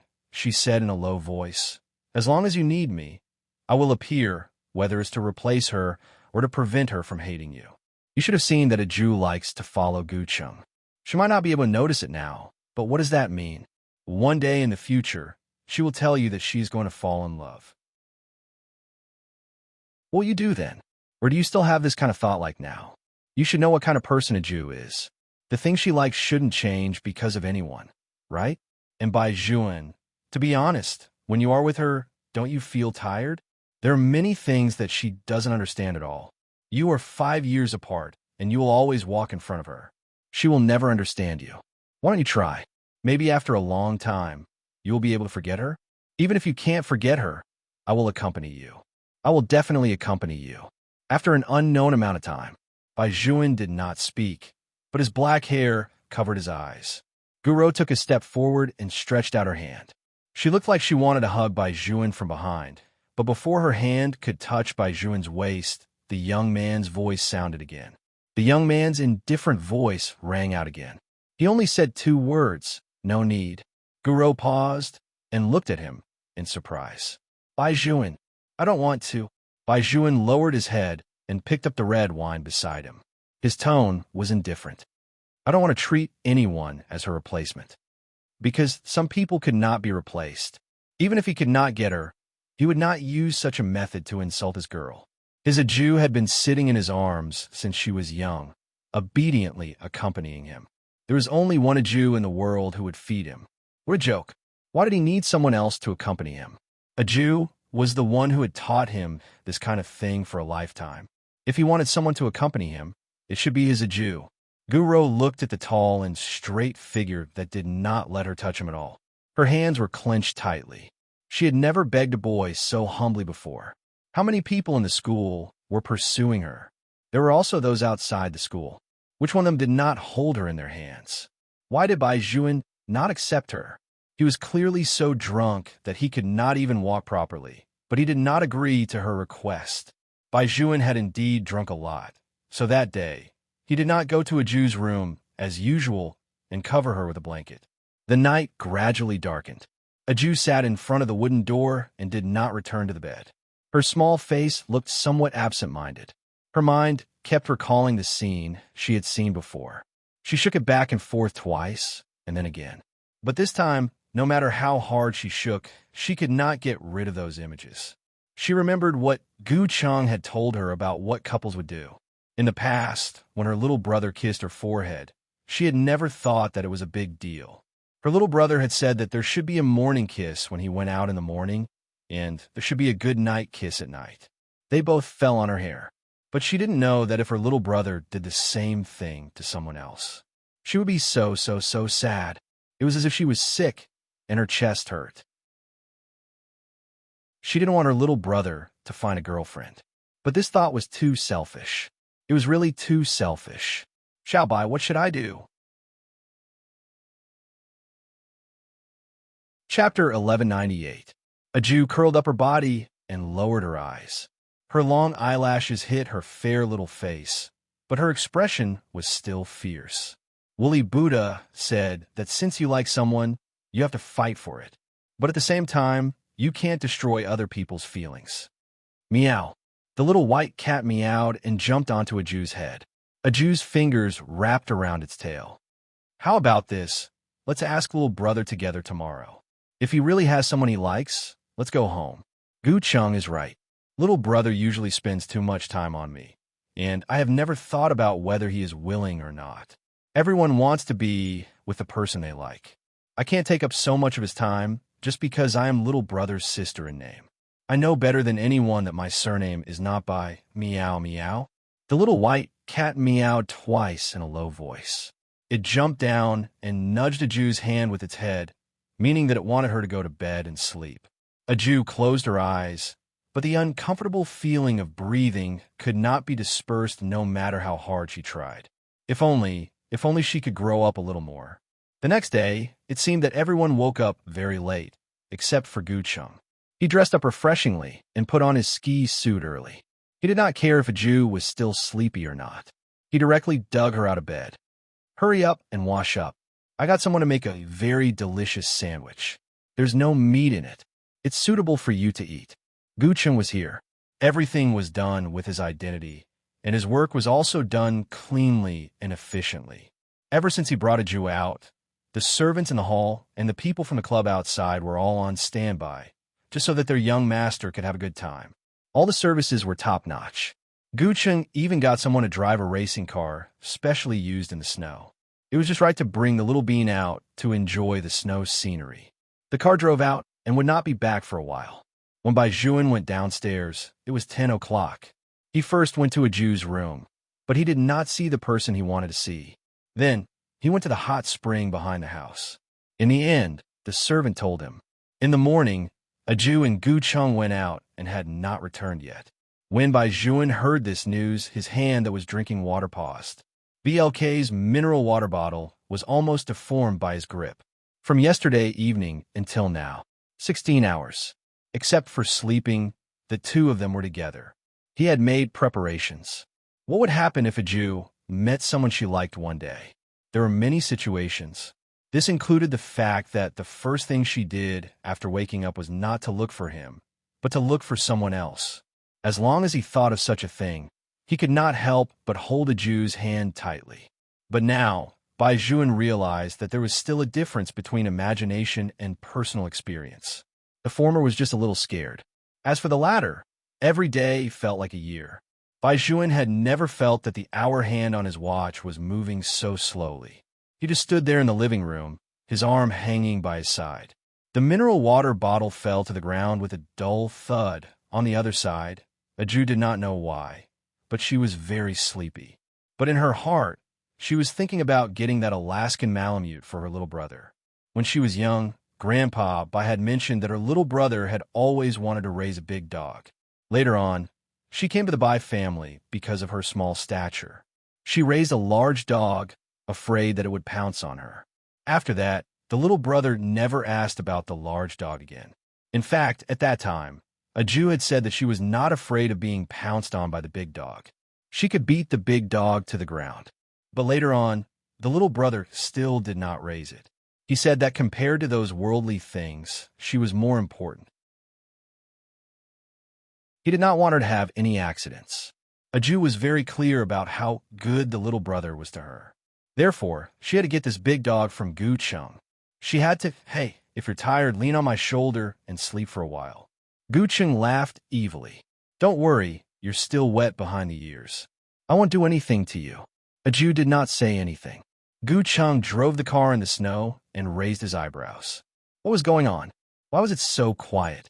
When he stopped the car and looked back, he found that the person he pulled out had already fallen asleep again. She's really a little bean. Why is she so sleepy? Gucheng was helpless. He could only drive the car back to the wooden house, but this time, the speed was much slower. He stopped the car again. He took off the windshield on his eyes and threw the car key to the servant beside him. He bent down and carried Aju horizontally. "So light?" Gucheng muttered to himself. He always felt that the person in his arms was different from the girls he had touched before. However, it was quite interesting that she was so silly and cute. Gucheng walked into the hall, but he did not see anyone get up. He placed Aju on the soft, long sofa. The sofa was covered with the softest plush cushion. When Gucheng put Aju down, he didn't know why, but his eyes seemed to be unable to move away from that young and tender little face. Gucheng had always known that the little bean was very good-looking, but he had never thought that the closer he looked, the more he wanted to look. He reached out his hand, and his body also moved closer. But before Gucheng's kiss could land on Aju's face, his wrist was pulled up forcefully by someone. There was a bang. Gucheng's entire body was thrown out by a strong force, and he crashed into the coffee table beside him. He narrowed his eyes and looked dangerously at the person who came. It was Bai Juan. The other party did not say a word. He just looked down at him. That gaze was bone-chilling, without the slightest bit of warmth. If it wasn't for a Jew rubbing her eyes behind him, she would have called out in a daze, "Little brother." At that moment, Guqing even felt that Bai Juan would kill him. He could clearly see that the hostility in Bai Juan's eyes faded bit by bit. Then, Bai Juan turned around, squatted down, and rubbed a Jew's eyes. "Are you still sleepy?" "Yes." After being together for a long time, any action would become a habit. After confirming that the person standing in front of her was Bai Juan, a Jew subconsciously stretched out her hand. Without thinking, she wanted Bai Juan to carry her up. Her actions were very cute. Of course, Bai Juan would not refuse. He carried her up and did not even look at Gu Cheng beside him. He walked towards his room just like that. After putting a Jew down, Bai Juan first wiped her face. He could not bear to see the dirty look on his girl's face. "You're so sleepy, but you still want to go out." Bai Juan lowered his voice and placed his fingers on a Jew's sleeping face. His eyes quickly darkened. "Is he important enough for you to change yourself to cooperate with him?" Chapter 1199. Once one's thoughts were fixed, it seemed to be very difficult to jump out of it. No matter how smart a person was, they would always feel uneasy when it came to love. Even Bai Juan was the same. A Jew did not know why she was sleeping so soundly. She did not wake up until noon. When Bai Juan turned to look at her wrist, he realized that the originally jade-like Buddha statue had started to become a little dirty at some point in time. The Buddha statue was specially used by him to protect a Jew. Logically speaking, there should not be such a change. What was going on? Bai Juan stood up with a dark look in his eyes. As he walked out, he made a call. He seemed to be contacting the seller. The person who sold the Buddha statue also had some skills. Young Master Bai, from the first time I saw her, Miss Jio had a Buddhist affinity. Such a person was very rare in this world. She could not stand the turbidity of this world, but young Master Bai's righteousness could help her block these things. If young Master Bai was too far away from Miss Jio, this kind of situation could indeed happen. However, since there was a stain on the Buddha statue, it meant that it had blocked the turbidity for Miss Jiu these days, so young Master Bai did not have to worry too much. After the call, Bai Juan walked back to the room. He sat by the bed and brushed his fingers across a Jew's face. Then, he hugged her in his arms. When a Jew woke up, she smelled the most familiar scent on Bai Juan's body. She happily grabbed Bai Juan's clothes.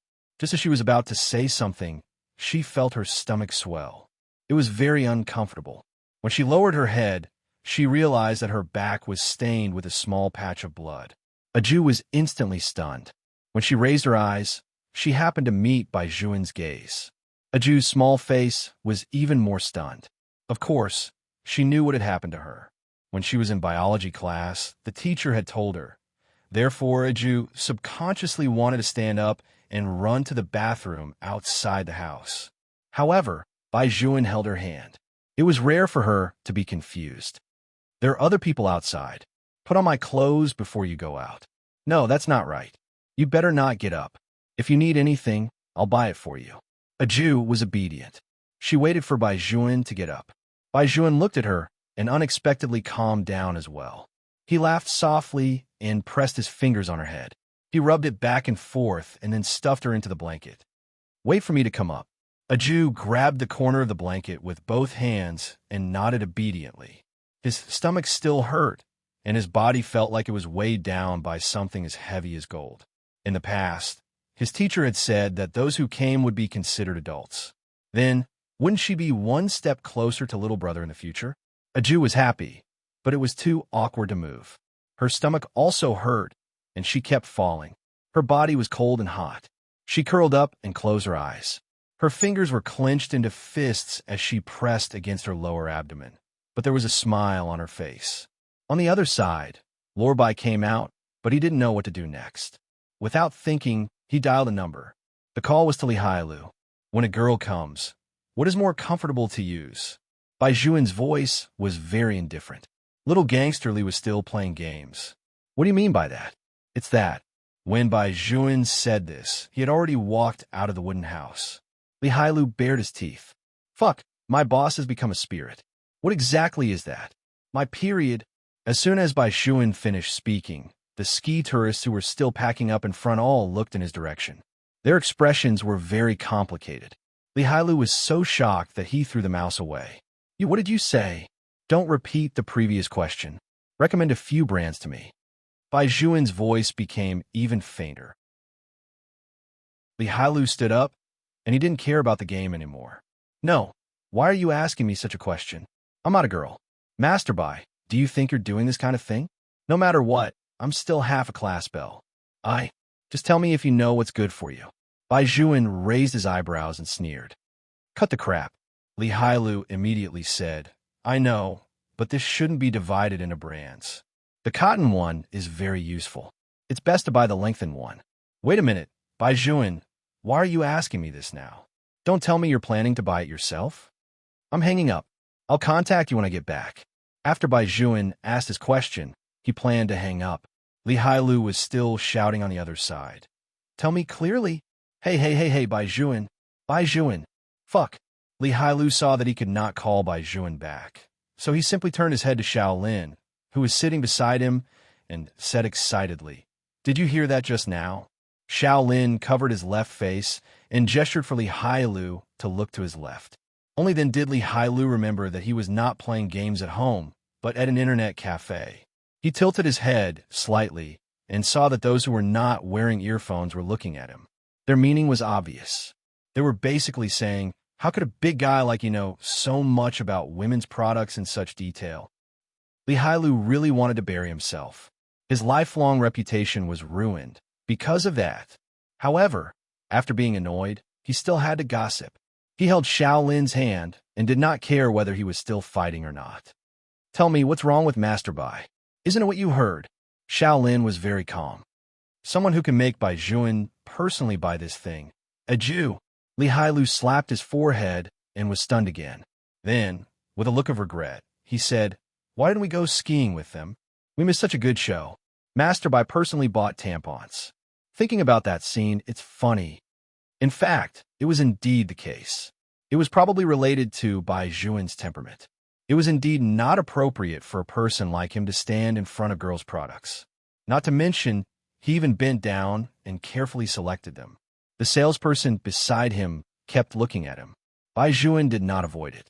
Anyway, he had already come to this point. He simply walked to the salesperson's side and coughed lightly. It was rare for him to speak in a blunt manner. I want to ask, where's the brown sugar? The salesperson really felt that the boy in front of her was so handsome that he had an indescribable feeling. It was that kind of youthful purity. When she heard Bai Juan's voice again, she was instantly captivated. She even specially recommended ginger and brown sugar to Bai Juan. Bai Juan thanked her and bought almost everything that he could buy. The salesperson could not help but have a gossipy heart. You bought it for your girlfriend, right? Bai Juan paused for a moment before saying, Yes. The salesperson was so charmed. Buying sanitary pads for his girlfriend was simply too heartwarming. Chapter 1200. In fact, Bai Juan did not know much about this aspect. No boy would specially understand this. The matter of drinking brown sugar water during menstruation was something he had just found on the internet. Therefore, when he did these things, he really lost his previous speed. It was already half an hour later when he returned to his room. When a Jew saw Bai Juan enter, she immediately showed her head. Her small face was filled with guilt. The bedsheets are dirty too. If they're dirty, change them. Bai Juan walked over and rubbed her hair. It's just a bedsheet. Just by looking at a Jew's face, Bai Juan knew that she was in a lot of pain. He did not let a Jew walk at all. He bent down and carried her horizontally, not caring if his fingers would be dirty. Call me when you're done. Bai Juan stood outside the bathroom, only a door away. Perhaps only girls would understand a Jew's feelings. When it was the first time, she would always be at a loss and feel a little ashamed that she did not want others to know. After changing out of her dirty clothes, a Jew picked up the things that Bai Juan had bought for her. Her small face was red as she fixed it there before walking out. Baijuan lowered his eyes to look at her and could not help but smile. Silly Jew, this is very normal. Don't be embarrassed. Tell me, are there any other discomfort? A Jew shook her head. At this time, she really did not want to ask him anything. The more Baijuan looked at her, the more interesting he felt. He picked her up again and placed her on the bed. I'll remove the bed sheets later. First, use the quilt and drink some brown sugar water before you sleep. A Jew did not like to drink sweet things, but she still drank all the water that Baijuan gave her in one gulp. Her cheeks were still bulging, and that expression was really more uncomfortable than drinking medicine. Baijuan put the empty bowl aside and pulled the quilt over to cover a Jew's body. He also lay down on it and helped the Jew massage her waist with his left hand. Only then did he realize that no one had taught a Jew this aspect. Thinking about it, the child grew up on the mountain. Later, after coming to the Bai family, he seemed to, it's my fault. I should have noticed it earlier. Baijuan lowered his voice. After so many years, only he knew how selfish he had been. Shaolin had noticed his possessiveness a long time ago. Shaolin had also told him not to use this method to educate a Jew, because it was too unfair to a Jew. He wanted to take up even a little bit of her time. He clearly knew that this was wrong, but he couldn't control himself. If a Jew had a female best friend, she would not be as helpless as she was just now. At her age, she should have made many friends by now. However, there was no one beside her. It was him. She was nicer to others. He tried to attract a Jew's attention. Every time, a Jew would rarely interact with others for his sake. He was the one who had single-handedly caused this. Baijuan lowered his eyes and gripped the quilt in his hand tightly. A Jew turned around and looked at Baijuan. She said seriously, "Little brother is not wrong." The two of them were very close to each other. It was as if they had returned to their childhood and were chatting face to face. After saying the first sentence, a Jew asked the next sentence, "Can I kiss little brother?" Baijuan thought it was a kiss on the face, so he smiled and said, "Of course." However, before he could react, the person in his arms leaned over and pressed her soft and warm lips against his. "It's sweet." A Jew smacked her lips and smiled at Baijuan, who was being kissed. Baijuan clenched his hands tightly. She had not grown up yet, but more than anyone else, don't talk anymore. Go to sleep. Baijuan took a deep breath and directly pressed that annoying little head into his chest. This silly girl, did she know that lips could not be kissed casually? A Jew blinked and was obedient. She was about to reach out and hug Baijuan's waist. She felt that there was a sudden earthquake somewhere. It was the position of her chest. It was clearly the same as before, the most familiar contact. However, her body was a little strange. Her heart was beating so fast, and for some reason, she felt that she did not dare to look at little brother just now. A Jew buried her face a little deeper. Baijuan hugged her. "Be good, go to sleep." At the beginning, a Jew did not sleep because she would always unconsciously count Baijuan's heartbeat. She also asked the question that she had always wanted to ask, "Little brother, do you have someone you like?" Baijuan's body stiffened. A Jew's heartbeat also stiffened. She really wanted to hear denial. Although even a Jew herself did not know why she wanted to hear Baijuan say no. It was probably because if that was the case, little brother would only belong to her forever. However, the answer Baijuan gave her was a very certain word. Yes. A Jew moved her arm with difficulty. It came again, that kind of stuffy feeling in her chest. At this moment, Baijuan directly covered her eyes. "Child, don't ask so many questions. Go to sleep quickly." "I'm not a child." A Jew's voice lowered. "It would be great if I could grow up faster. That way, I wouldn't always be treated as a child by little brother." Baijuan pushed her hair away. His eyes were dark, but he did not say anything. However, the real him, the selfish him, did not want a Jew to grow up. Because when a Jew grew up, it was very likely that she would not need him anymore. Just like the situation this morning, no matter how much he guarded against it, there was still someone else in her eyes. She did not know if it was because of her period, but when she got up and returned, a Jew was much quieter and did not stick to Baijuan anymore. Instead, she just sat there obediently, holding her little white cat in her arms. She thought about a lot of things. In the past, someone had said that she should not take up so much of Baijuan's time just because she was his sister. At that time, she could not think about these things. But now, little brother said that he had someone he liked. She could no longer selfishly pretend that she did not hear it. Last night, she wrote an email to her family. Her mother's reply to her was also the same. If the other party already had someone he liked, then don't force it. Because no matter how much you liked him, it was your own business.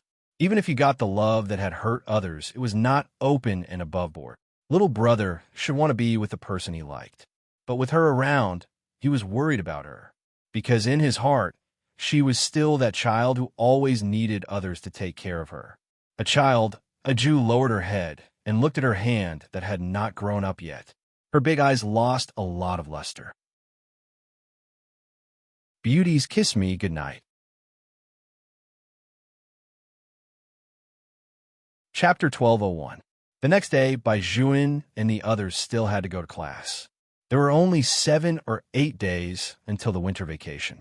Under normal circumstances, high school would take the exam first, and middle school would take the exam again. There was not much time difference. But at this moment, a very unbelievable thing happened in the high school department. Someone actually wanted to transfer in, and they wanted to transfer immediately.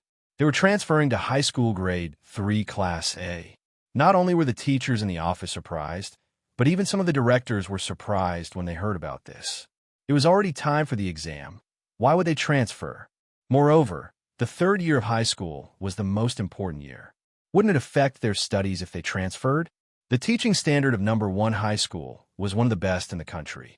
They didn't come early or late, but they were stuck at this time. Then, would the students be able to follow their tutorials after they came?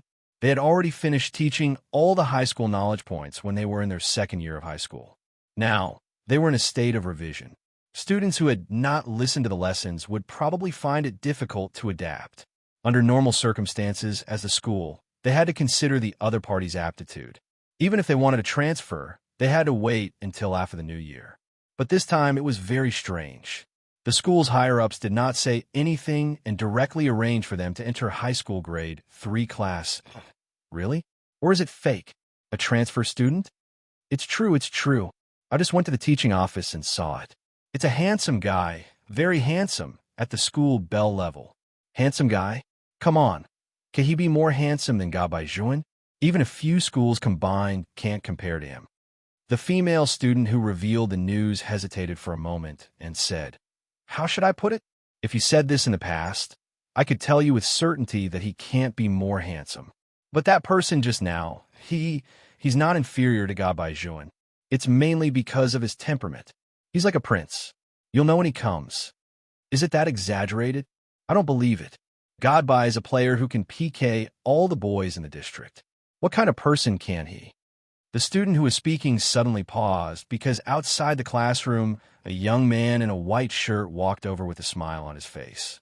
His hair was pure black, and his lips were very good-looking, especially his eyes. They were as deep as the legendary river of helplessness. When the light shone in, the reflection of the waves carried an indescribable beauty. However, there was a strong scholarly aura around him, as if all the noise could pass by him, leaving only the unique tranquility of a young man. With such an outstanding appearance, he would definitely attract everyone's attention. Even little gangster Li and Xiao Lin, who were still playing with their phones and discussing where to go after school, raised their heads. "Damn, he's so long. Don't tell me." Li Hailu touched his chin and continued. "He can really challenge Lord Bai. Where did he come from?" Xiao Lin narrowed his eyes and put down his phone. At this time, the teacher walked in and greeted everyone with a smile. Come, students, sit down. This is a new student from our class. Let's get to know each other." "Teacher, what's the new student's name?" A boy shouted, then sighed and said, "He's so handsome. Can he go to another class?" The teacher burst out laughing. She adjusted her glasses and looked at the new student next to her. The young man took a step forward, a black bag slung over one shoulder, and wrote 4 words on the blackboard on the podium. The words were like the person, as clear as jade. "This is my name, Helian Qingshun." Li Hailu raised his eyebrows. "A compound surname? Why did you choose such an ancient name? Helian? Hey, Lindsay, you know a lot of people. There's no one with this surname in our circle. right? Indeed, there isn't. Shaolin picked up the carbon pen next to him and frowned. Li Hailu chuckled. This is interesting. She can transfer to our #1 high school when the exam is coming. Isn't she from our circle? Could it be another family like the Gu family? You and I both know the Gu family. Shaolin glanced at him. Do you know this? Li Hailu shook his head. He really did not know them. Logically speaking, although they were not familiar with the people in the business circle, they had seen them before. Why had they not even heard of this new student? Could it be that he really got in based on his strength? Wasn't it a little too unbelievable for him to come at this time? Qingshun, the previous seats, are all full. The exam is in a few days. You should sit in the last row first. After the exam is over, we'll arrange the tables for the school meeting. The homeroom teacher pushed her glasses again. She seemed to be in an exceptionally good mood. When Bai Juan saw this, he said, "There's no need to guess. He probably got in through the exam." Why? Li Hailu thought to himself. He hadn't even asked around yet. How did Master Bai know? Bai Juan finished the last math problem and closed the book. His voice was indifferent. The homeroom teacher's reaction. When have you ever seen her smile at anyone other than me? That's because your logic is too abnormal. Li Hailu gritted his teeth. You always get full marks. Even Abbess Miju is bewitched by you. Bai Juan was very calm. Then look at how Abbess Miju is treating the new student now. After Bai Juan's reminder, Li Hailu noticed that Abbess Miju, who rarely smiled in a year, was in an excessively good mood today. Fuck, what's going on? Could the new student be Abbess Miju's son? Li Hailu was shocked by the homeroom teacher's enthusiasm. Shaolin pushed the glasses on his face. They don't look alike. They look different. Li Hailu thought for a while. This new student is too handsome. If he really is Abbess Miju's son, it would be a little against biological common sense. However, Li Hailu admired anyone who entered with their own strength. What did this mean? This meant that there was another abnormal top student in the class. At the very least, he was on the same level as Bai Juan. Perhaps there was such a thing as aura in this world. This was because when a new student passed by, Li Hailu really felt a gust of wind. He originally thought that he would just walk over. However, when he walked past, his gaze fell on Bai Juan. I heard that you're the first in this school. His tone was very indifferent, and there was a faint smile at the corner of his mouth. However, in all these years, no one had ever dared to ask Bai Juan such a question. Li Hailu subconsciously frowned. It was said that with just one sentence, the new transfer student started a fire. Almost everyone in the class was discussing it. There were also people from the next class who ran over to watch. They were looking at none other than Hellion Qingshun. Hey, have you heard? There's a new student in Class A.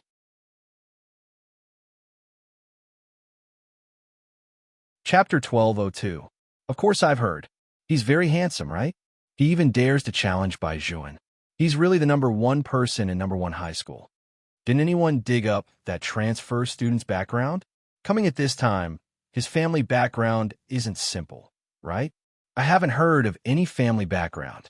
However, some people said that he was specially recruited and that Abbess Miju personally set the questions.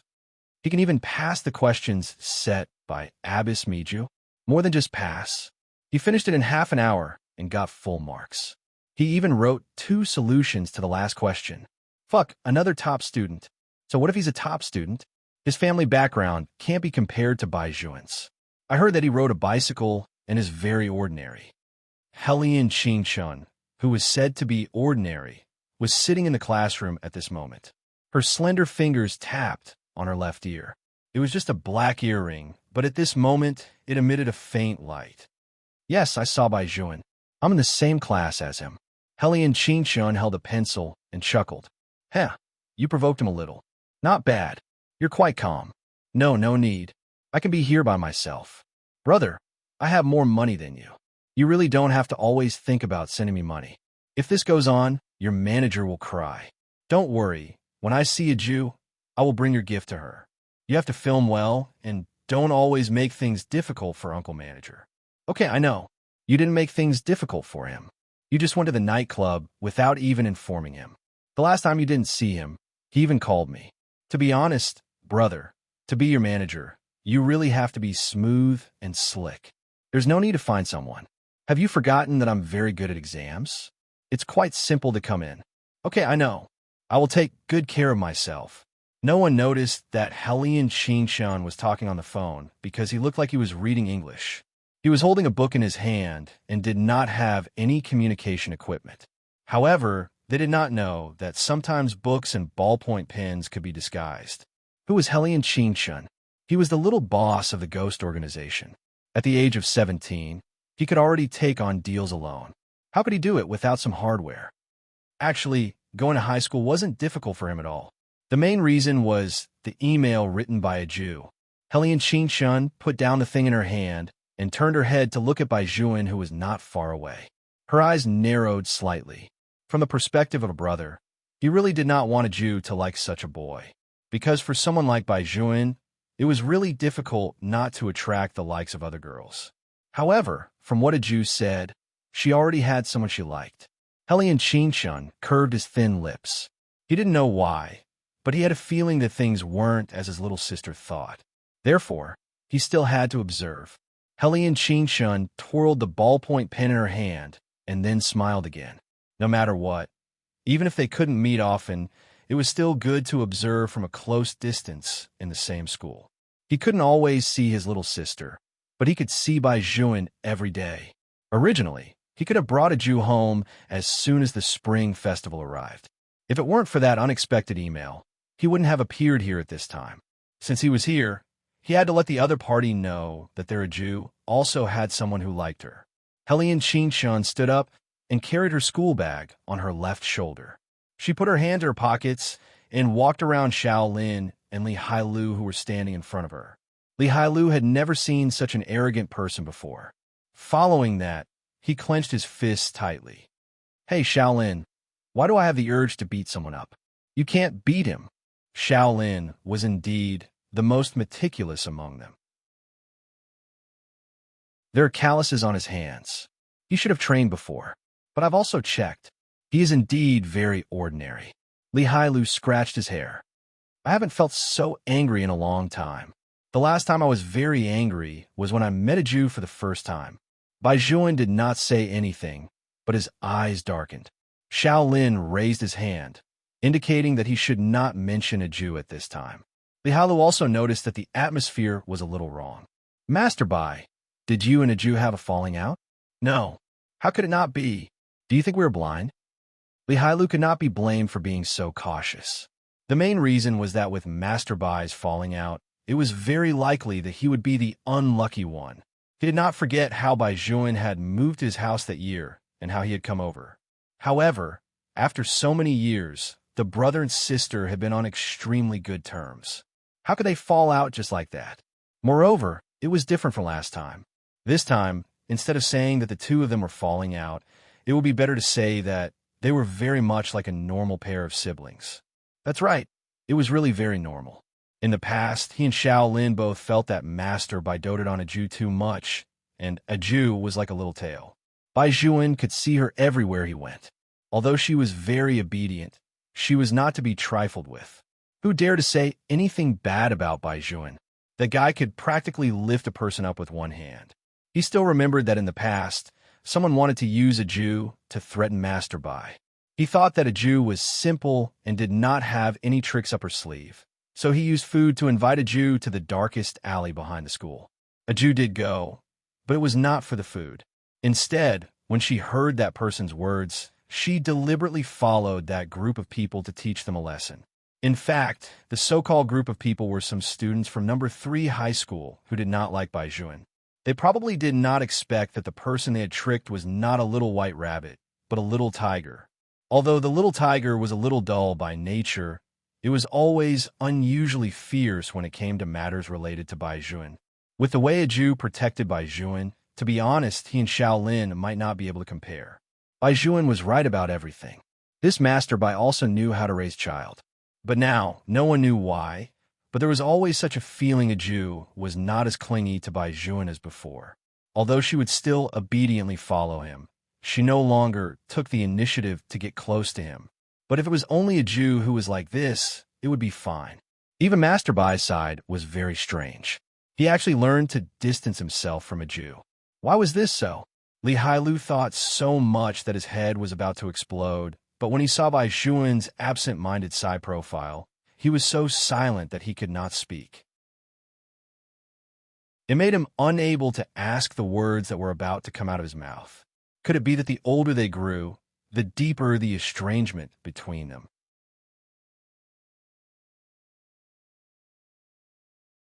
Chapter 1203. Gu Cheng, the one from junior high? Master Li was confused. Isn't he just Gu Rou's younger brother? What does he have to do with our Master Bai? Shaolin glanced at him. He's a Jew's deskmate, and some people say that he treats a Jew very differently. Li Hailu immediately came to a realization.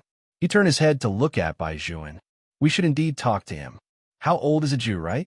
Don't let him lead her astray. Was that the main point? Shaolin was speechless at his brother and pushed Li Hailu away. Bai Zhuan also stood up at this time. He held his wallet in his left hand, and his tone was so indifferent that no emotions could be seen. It's time. What do you want to eat? Shaolin was clearly trying to change the topic. Li Hailu exclaimed and was let out by Shaolin. However, as soon as the three of them walked out of the classroom, there was a commotion. Look at the person standing there. A beauty! There's someone so good-looking in our school. Idiot, look at the uniform. The top is different. It's not from our school. It's from the second high school. What the fuck? Isn't this the school bell of second high? That's strange. Isn't there a class in second high today? Why did she come to our school? Are you stupid? It's lunch break now. Second high school is not far from our school. Isn't it normal to come and take a look? Normal? Although our first high school has a high enrollment rate, our conditions are not as good as second high schools. What's so good about her coming to our school? Wait a minute. Could it be that she's here to see the school hunk? As soon as the girl finished speaking, Gu Rou waved at Li Hailu and the others with a bright smile on her face. She jogged over with a backpack on her back. Behind her were two beautiful girls. Hailu, you guys are so slow. One of the girls spoke. She was indeed pleasing to the eye. We've been waiting for you guys for a long time. Gu Rou even said that we might not be able to meet you guys if we didn't make an appointment in advance. How is it? Let's go eat together. I heard that the food in your school's cafeteria is quite delicious.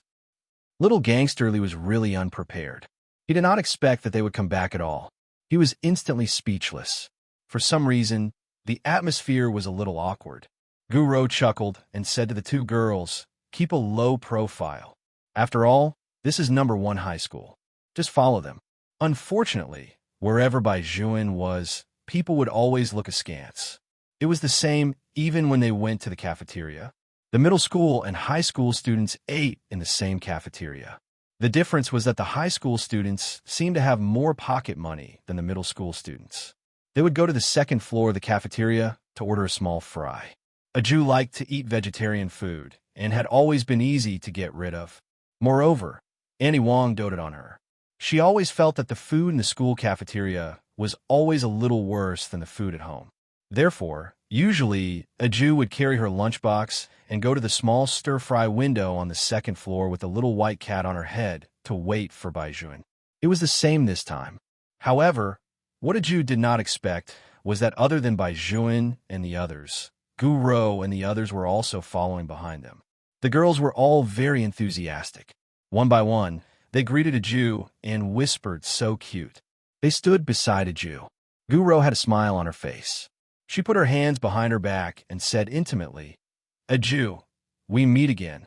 Yes. The white cat on a Jew's head was still wagging its tail. For some reason, it suddenly straightened its body and looked outside the cafeteria. Gu Rou did not pay attention to the animal. She smiled lightly and said, a Jew, go over there and sit for a while. You carry the cat, so don't walk around the cafeteria. It's not convenient. Tell me what you want to eat. Your brother and I will go and order for you. No need. A Jew held the lunchbox in her hand and didn't care much. I brought food. Gu Rou didn't say much. All right then, we'll order whatever we want to eat. Yes. A Jew placed the lunchbox on the table. The white cat jumped down and stood to the side. Bai Zhuan walked over and said, if the food in the lunchbox is cold, tell me. It's not very cold. A Jew reached out and touched it. In the past, the two of them would stick together whenever they met. Now, although they could still talk to each other, Bai Juan still did the same things as before. Even the lines were the same. However, Li Hailu and the others could feel the alienation between them. They still had to order the food quickly. After all, there was not much time to rest at noon. After eating, they still had to go back and lie down for a while. That way, they would be energetic for the afternoon class. Of course, no matter which school it was, the cafeteria was equivalent to a battlefield. Everyone lined up like warriors in order to get the best food. Usually at this time, when Bai Juan and the others appeared, although it would cause a commotion, it would not be like today, where many people stayed to watch. The arrival of Guro and the other two girls simply ignited the gossipy hearts of many people. They even came to our school's cafeteria to eat. Could it be that the two of them were really together like the rumors said? Is one of the other two senior brother Lee's girlfriend? Oh no, I still want to confess. The girls from second high school are better looking than those from first high school. No matter how good looking they are, people still like Bai Juan. This era of looking at faces is simply enough. Although there would occasionally be one or two words of envy and jealousy, with Bai Juan's character, more people felt that the two of them were very compatible. There is no one who did not like to see the combination of a handsome man and a beautiful woman.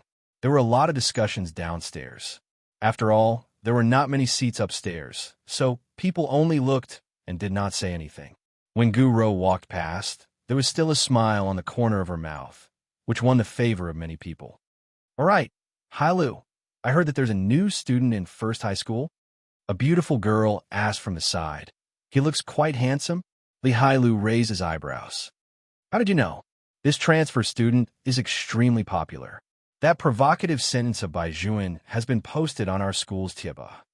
The girl smiled and said, just listening to his tone is quite cool, but I still don't know what he looks like. If he provokes you again, what do you plan to do? In so many years, this is the first time someone's discussion can drown out yours. Li Hailu placed the stir-fried dishes on the table. Then let people talk about it. Guro chuckled when she heard this. It seems that even our little tyrant has been angered by the other party. All right, don't worry about it. Hurry up and order some food. The new student still doesn't know who he has provoked. When he finds out, he will definitely regret what he has said. That you're tuning in to the Romance Rendezvous YouTube channel. We're so grateful for your support, and don't forget to subscribe to join us on this incredible journey through captivating stories. Your generosity through donations truly makes a world of difference, as it's the primary source of revenue that allows me to expand and enhance this channel for you. Thank you from the bottom of my heart for being a part of this adventure.